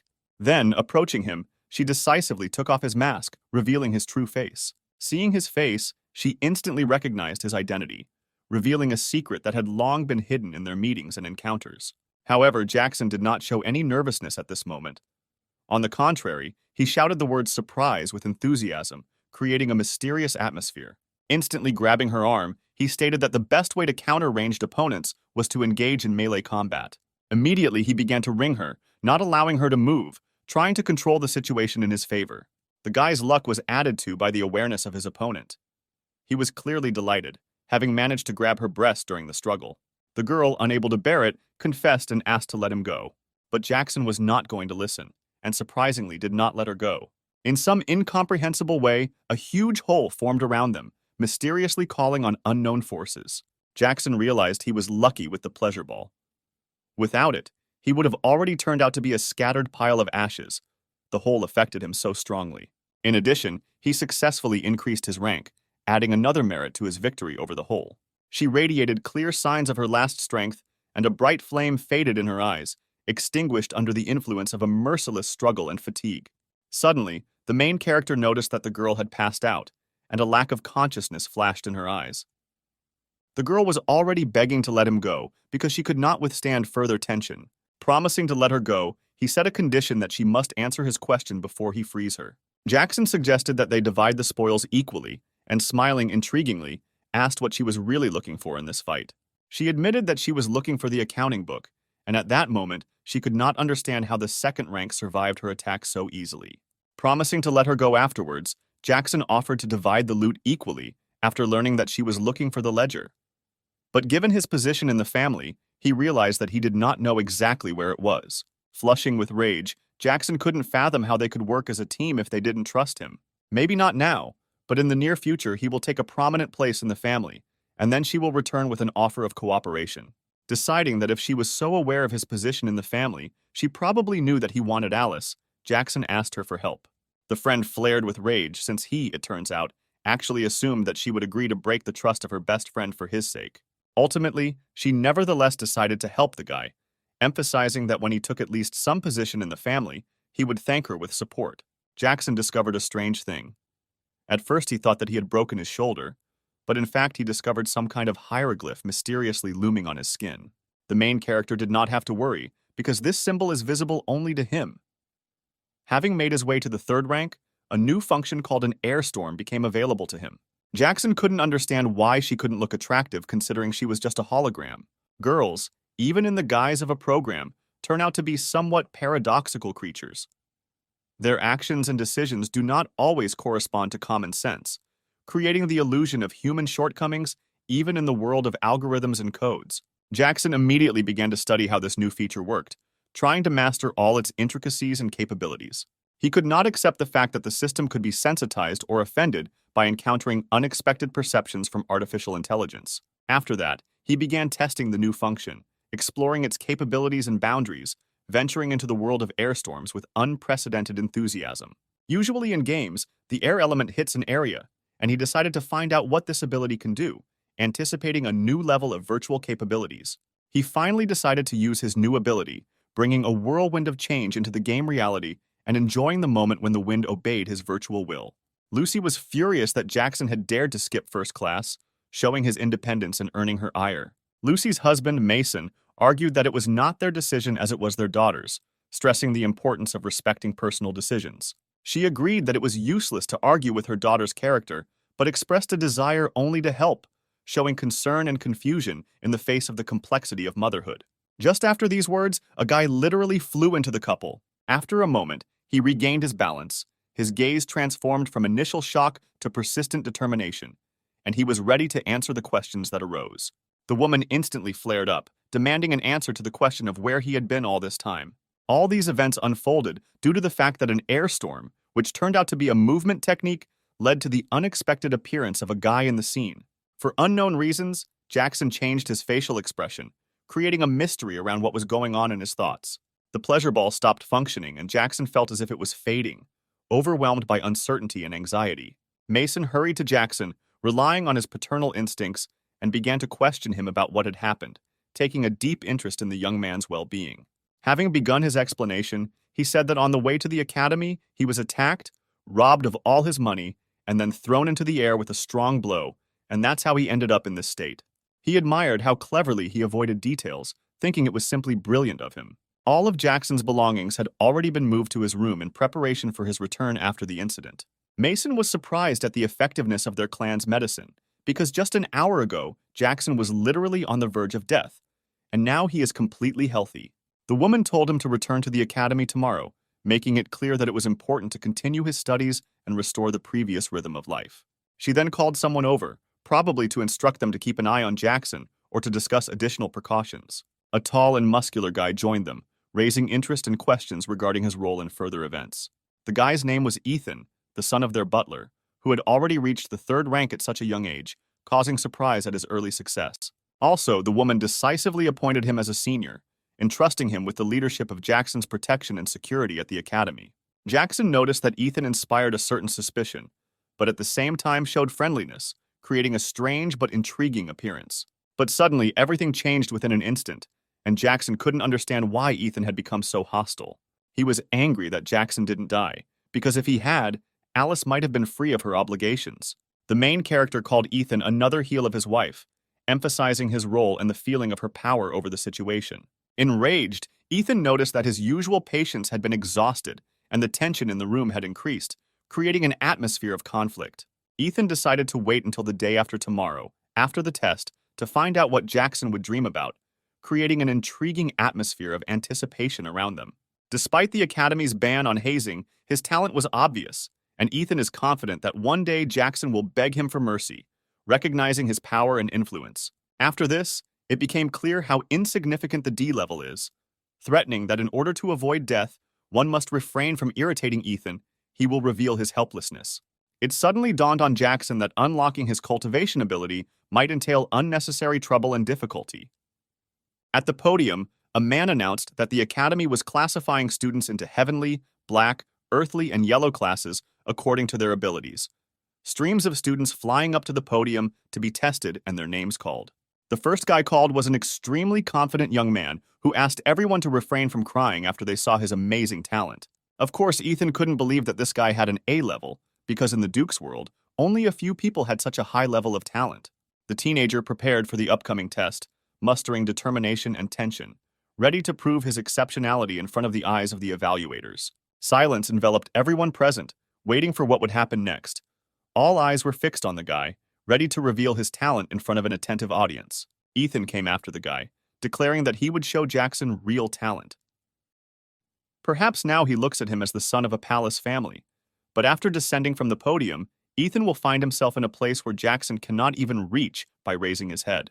This day will forever be etched in the memory of future generations, because today, Ethan begins his ascent to the top of the world. When Jackson started talking about Alice, the guy suddenly asked him to shut up, as if the unwanted interruption in the topic had irritated him. Nervousness was clearly visible on the guy's face, pressing on him the most, creating the appearance of tension and anxiety. The man asked to announce that the guy had successfully entered the heavenly class, thereby revealing his outstanding abilities and merits. Naturally, everyone present was amazed by the guy, admiring his skills and achievements. Now it was Jackson's turn, and the entire attentive audience was eagerly awaiting his performance. At this time, everyone present was discussing how unfair it was that he could hug and kiss the goddess every night, causing excitement and discontent in the audience. The man hurried Jackson, begging him to be more prompt because there were still many students to check. Deciding to help him, the man began to cooperate to ensure that his blood reached this mysterious ball. After hearing about Ethan from the women, she did not show any undue surprise and only asked to teach him more diligently, emphasizing the importance of his training. She could not understand why she was forced to appear, because the rules did not always have to be followed, and she felt strange in this requirement. It is unclear why something unexpected happened, and this mysterious event remained shrouded in mystery. It turned out that when the sphere touched Jackson's blood, it suddenly burst, causing an unexpected effect and shock in the audience. The man could not believe what was happening, because this was only possible with legendary talent, and legendary talents were considered something outstanding, missing for more than 100 years. The man announced to Jackson that he was successfully passing into the yellow class, and students with steel skills would simply take the test with a new sphere. Who would have thought that the sphere would burst? It's lucky that he came across an incompetent teacher. He would have guessed that something was wrong. The woman asked Jackson to call him into the office, asking cryptic questions that hovered in the air, filling the moment with mysterious anticipation. At that moment, when the main character was heading towards the office, someone suddenly stopped him, creating tension and mystery in the air.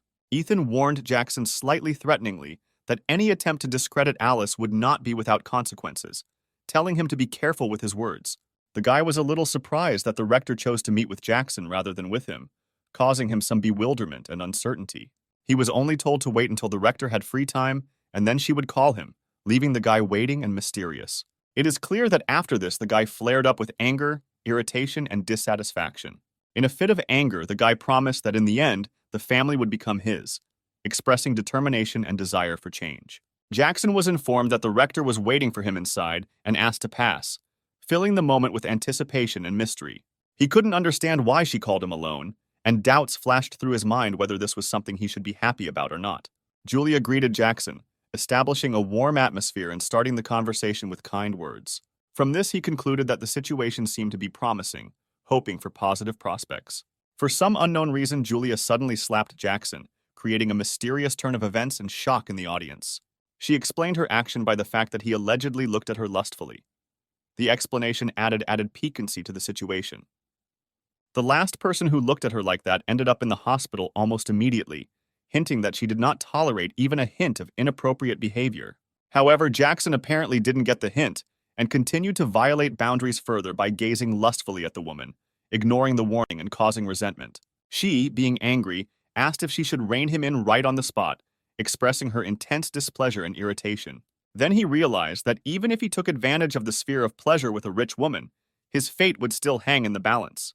Suddenly, there was a drastic turn of events, and the protagonist announced that his sister's outfit gave her away, as it was an outfit out of this world. She announced that she discovered it in the dungeon, thinking it was stylish, and decided to take it, creating a sudden twist and mystery around the event. Jackson couldn't figure out which dungeon she was talking about, sensing a vague misunderstanding and confusion surrounding her statement. In this world, few people know about other dimensions, so it is possible that they are unknowingly connected to a parallel world, causing mystery and misunderstanding. With his current strength, any exploration of the dungeon is doomed to failure. In such conditions, he will be forced to concentrate not on exploration, but on survival. Jackson inquired about what she was trying to achieve by asking about her goals and intentions. She explained that she simply wanted to confirm her hunch, expressing a desire to make sure that her assumptions or intuitions were correct. When Julia bit his finger, she asked him not to scream so loudly, claiming it was just a small amount of blood. She was not surprised because she always knew that nothing happens to Vera by chance. She only confirmed that he truly has a legendary talent. Jackson assumed that after she found out about his talent, she might now try to kill him by creating tension and fear in his mind. While the blood of a person with legendary talent can greatly help in the development of others, such as supporting Alice, They may not even be a real couple, adding complexity to their relationship.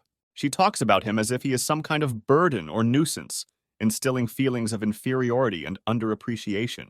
He decided to remind her that many people knew about his visit to her office, and if anything happened to him, she would be the prime suspect, warning her of the possible consequences. Julia just laughed and affectionately stroked his head, creating a mysterious atmosphere and causing bewilderment in response to his warning. And it was funny, because he assumed that she was planning to kill him. As it turned out, the Duke of Bright Moon asked her to take care of him, and no one suspected that she had been deceived from the very beginning. She asked him not to reveal this information to anyone until he became stronger, urging caution and concern for his future. His test doesn't matter here. He asked if she was only helping him because he was handsome and she liked him, raising the question of her true motives. It was not clear to him why she didn't like him, because he considered himself handsome, causing him bewilderment and disappointment in his attractiveness. He was glad that now even the rector had his back, and this meant that he could do almost anything he wanted at this academy, giving him a feeling of power and freedom. Suddenly, hearing screams from afar, he thought that even here there were bullies, filling the moment with bewilderment and anxiety. As it turned out, one of the guys advised the other that it would be better if he gave the money earlier, since they were classmates, and he did not want to beat him too much. In the end, they did not deceive and extort, and he paid him. Of course, after what he saw, Jackson was shocked, experiencing unpleasant excitement and bewilderment from what was happening. In the yellow class, where talent is limited to level D, Jackson, at rank 3, could easily stand up to their students' bullies. He came out from behind the bushes and ordered them to immediately release the student, showing authority and determination. Of course, the young man, not judging Jackson by his D rank, decided not to be intimidated, even when he came to the defense of his comrade, showing courage in the face of danger. They laughed when Jackson, expressing his desire to acquire their spirit stones, caused joyful merriment around, as if lighting up the moment with a joke. The young man who was attacked begged Jackson not to provoke them, begged him to leave, as if realizing that his strength was incomparable to the mercilessness of their attack. By uttering the word fat to one of the guys, Jackson accidentally ignited the rage in his soul, causing a surge of anger and indignation. And soon he fell into a rage, turning into an attack, rushing towards his opponents with unstoppable force, like a whirlwind of a raging storm. To the boys' surprise, Jackson easily stopped his attack, demonstrating incredible skills and reactions that went beyond expectations. Repeating the order for them to hand over the spirit stones to him, Jackson said this with unshakable confidence, as if his words carried immutable power. Following his words, Jackson struck with his elbow directly in the chest, mockingly asking if his opponent was deaf in the face of an unpredictable challenge. Of course, the friends of the guy who had just been beaten immediately joined the fight, creating a whirlwind of a confrontation filled with flashes of emotion and adrenaline. But Jackson was not worried at all, maintaining his cool and acting calmly, as if the inner fire of his determination did not allow him to waver in the face of the growing chaos around him. The guy's request sounded pleading, not to take away all the spirit stones, since they were intended for Boss Ye, creating a tense situation full of intrigue and mysteries. The determined protagonist asked a question, wondering who Boss Ye was, as if lifting the veil of secrecy, which brought new mysteries to his adventurous journey. Boss Ye turned out to be an Earth-class guy, surpassing the third rank in the hierarchy, which added to the mystery and importance of his role in this world. It may be easy for him to fight back against Jackson, who has won the hearts of many. In his determination lies a power that can change the course of events and destinies. Such statements, naturally, led to the guy again feeling the wrath of Jackson, who does not tolerate the disobedient and is ready to confront any challenge.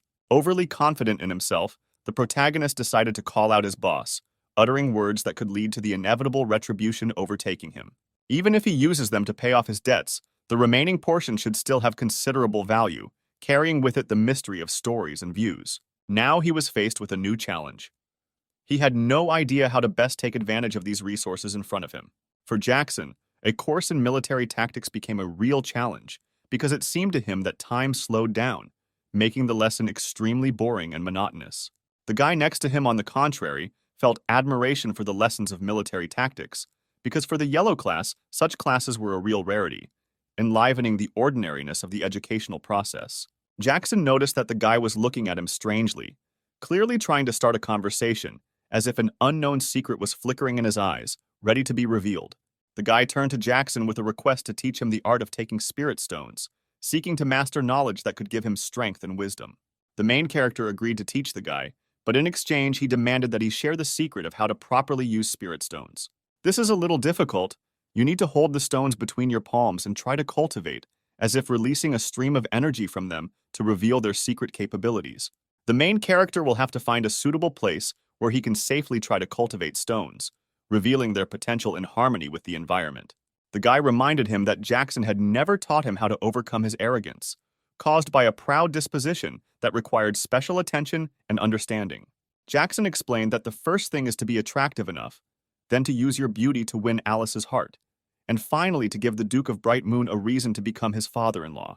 When Jackson left the academy, he suddenly found himself facing the same bully who seemed to be the embodiment of the challenge that had challenged him back in his studies. His boss showed up next to the bully, creating a tense situation where not only personal ambitions collided, but also power that could turn the whole game upside down. The man noted that he had never heard of such a master, creating intrigue around Jackson's mysterious experience and the possibility of his unique skills.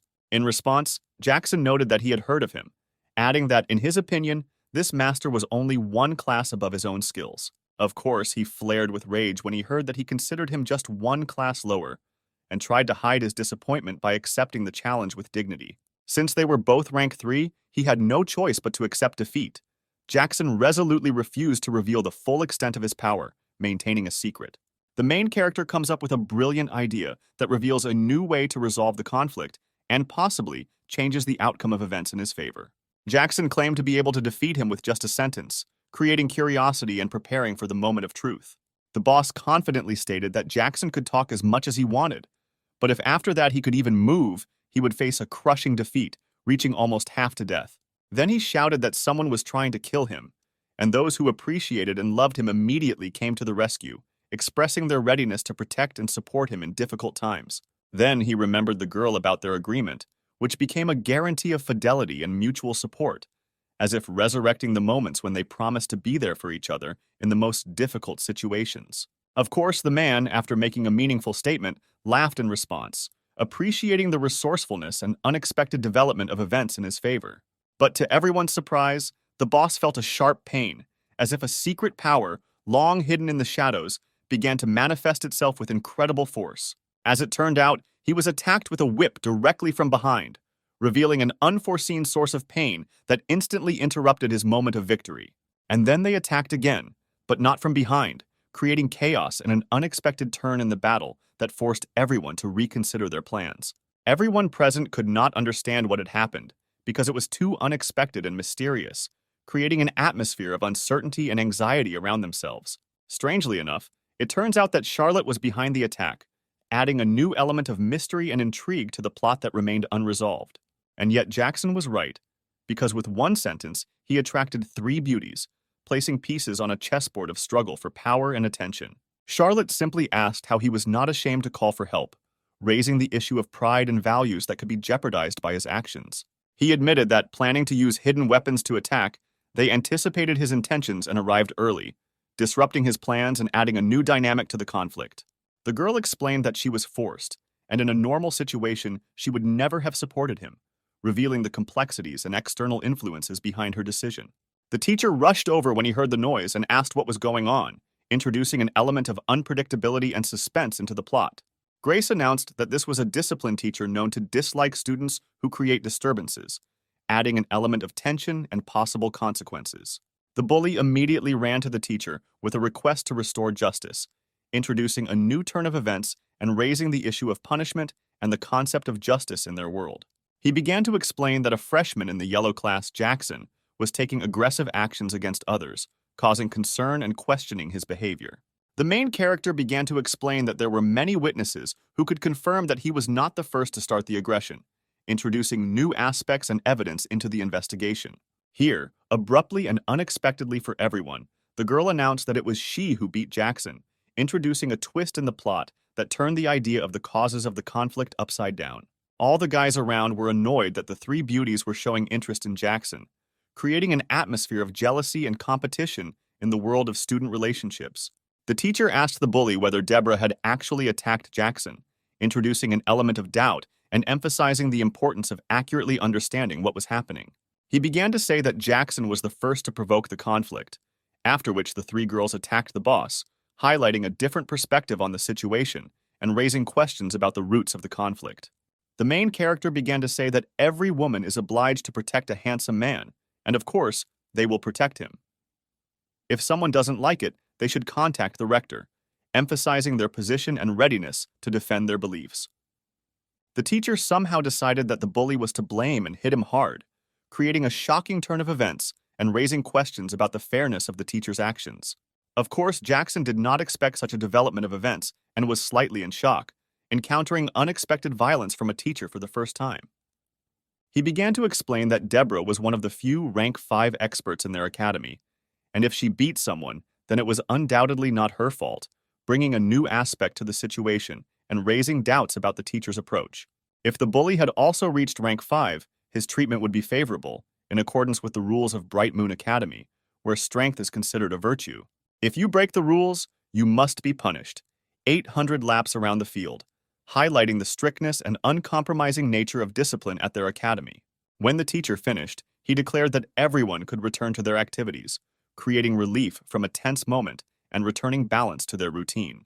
Charlotte reported that the teacher's blows were 10 times stronger than her whip, noting that Jackson was truly unlucky to face such punishment. Charlotte couldn't understand why Deborah and Grace were so openly supportive of Jackson, adding mystery to their relationship and raising questions about hidden motives. Jackson announced that they had known Grace for a long time, and Deborah was her sister's friend, which quite naturally explained their willingness to protect him, clarifying the connections and friendships that had developed over time. The girls who came up behind her wondered why she suddenly disappeared from the cultivation lesson, introducing an element of mystery and emphasizing the unusualness of her behavior.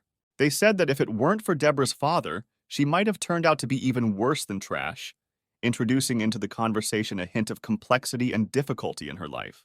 Jackson couldn't help but notice why Charlotte had gone silent so suddenly, creating a mystery and raising questions about what could have happened. He noted that their treatment of the Duke's second daughter was not respectful and asked if they were afraid that her protection spell might be activated, emphasizing the possible consequences and warning. The girls admitted that they had never heard of such a spell, adding an element of mystery and further misunderstanding to the plot. Jackson began to say that Hertza cast a protective spell on the second miss, so anyone who harmed her would receive equal damage. Jackson suggested that the girls test his words by pointing to the rocks so that they would be convinced of the veracity of his statements, adding an element of evidence to what was happening. Everyone present could not understand where the two girls had disappeared, adding mystery and creating a mystery around their disappearance. As it turns out, the two of them somehow ended up on the pillar, and after that they decided that they would never touch Charlotte again in life, creating a surprising and sudden resolution to the conflict. Jackson realized that even the Duke of Bright Moon was unable to understand his abilities, and it was much easier for him to deceive girls than it seemed. The remaining third girl abruptly began to apologize to Charlotte, expressing regret and understanding of her mistake regarding her second daughter of the Duke. At this time, she looked at Jackson and smiled at him, creating a moment of agreement and understanding between them. In the cafeteria, he asked for more meat, explaining that he was under terrible stress and needed meat to cope with it, introducing an additional element of concern for the character's health. Jackson asked the system to show his rage points so that he could feel at least a little happier, introducing an element of self-discovery and the desire for psychological balance into the story.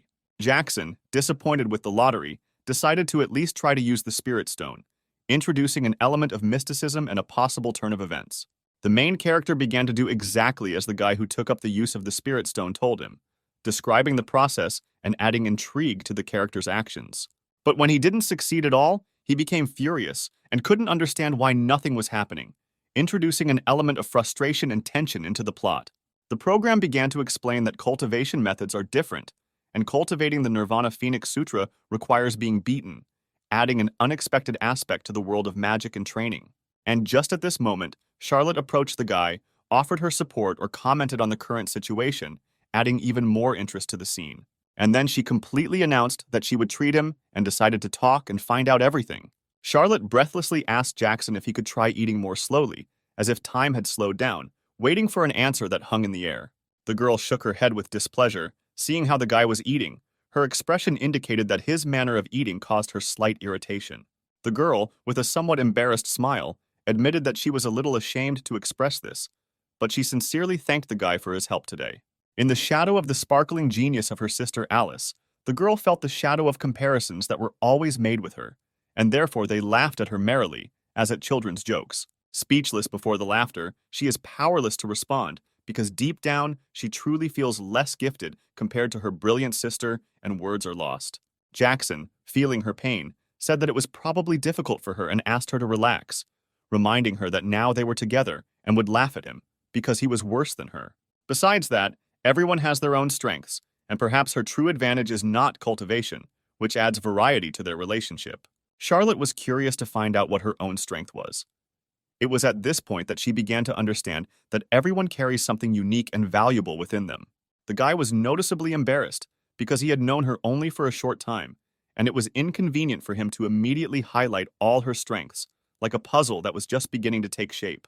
From the experience, it came out that her strength lies in her long legs, an attempt to find inner beauty in a world of excitement and first meetings. Charlotte turned to Jackson with a request to look at something, as if the spark of interest in her eyes opened up new horizons and promises. A surprisingly strange situation arose between them, as if the invisible threads of fate were supporting the fabric, and they found themselves in an unusual but attractive interaction.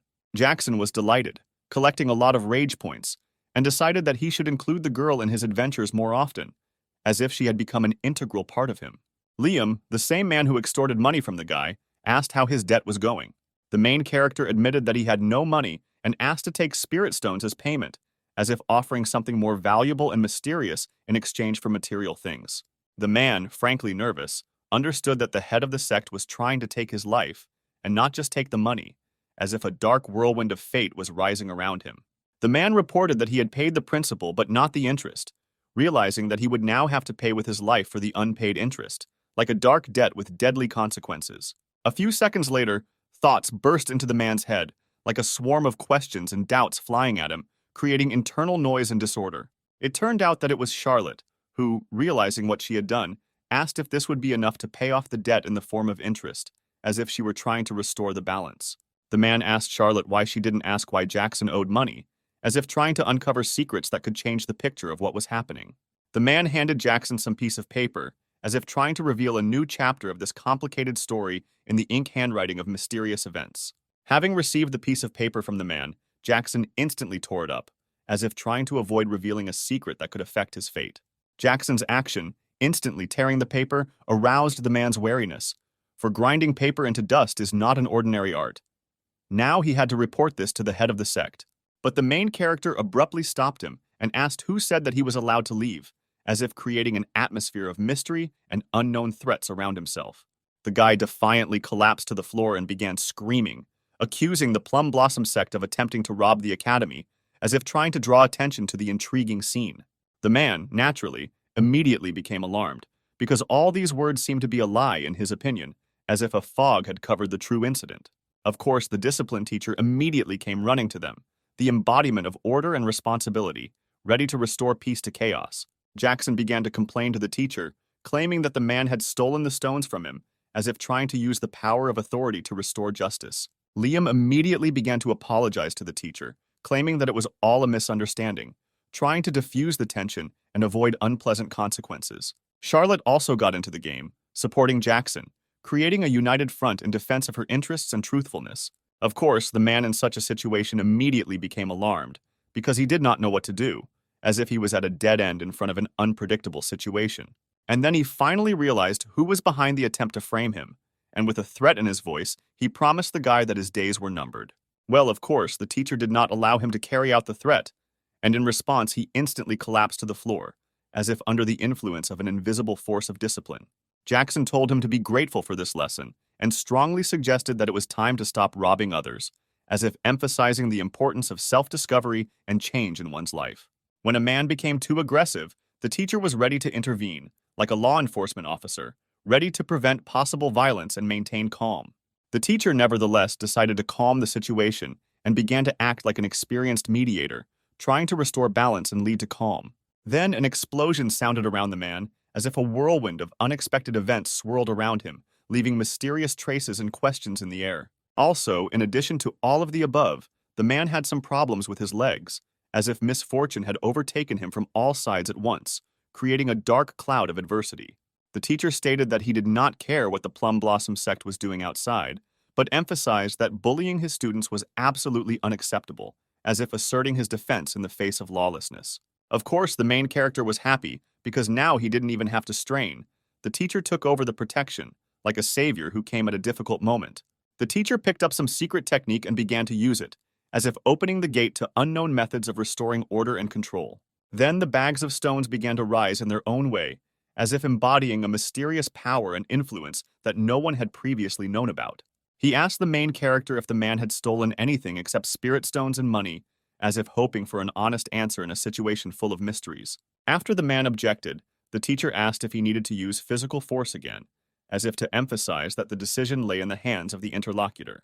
But he explained that the spirit stones were theirs, and the money his own, as if trying to restore balance in the blurred world of relationships and interests.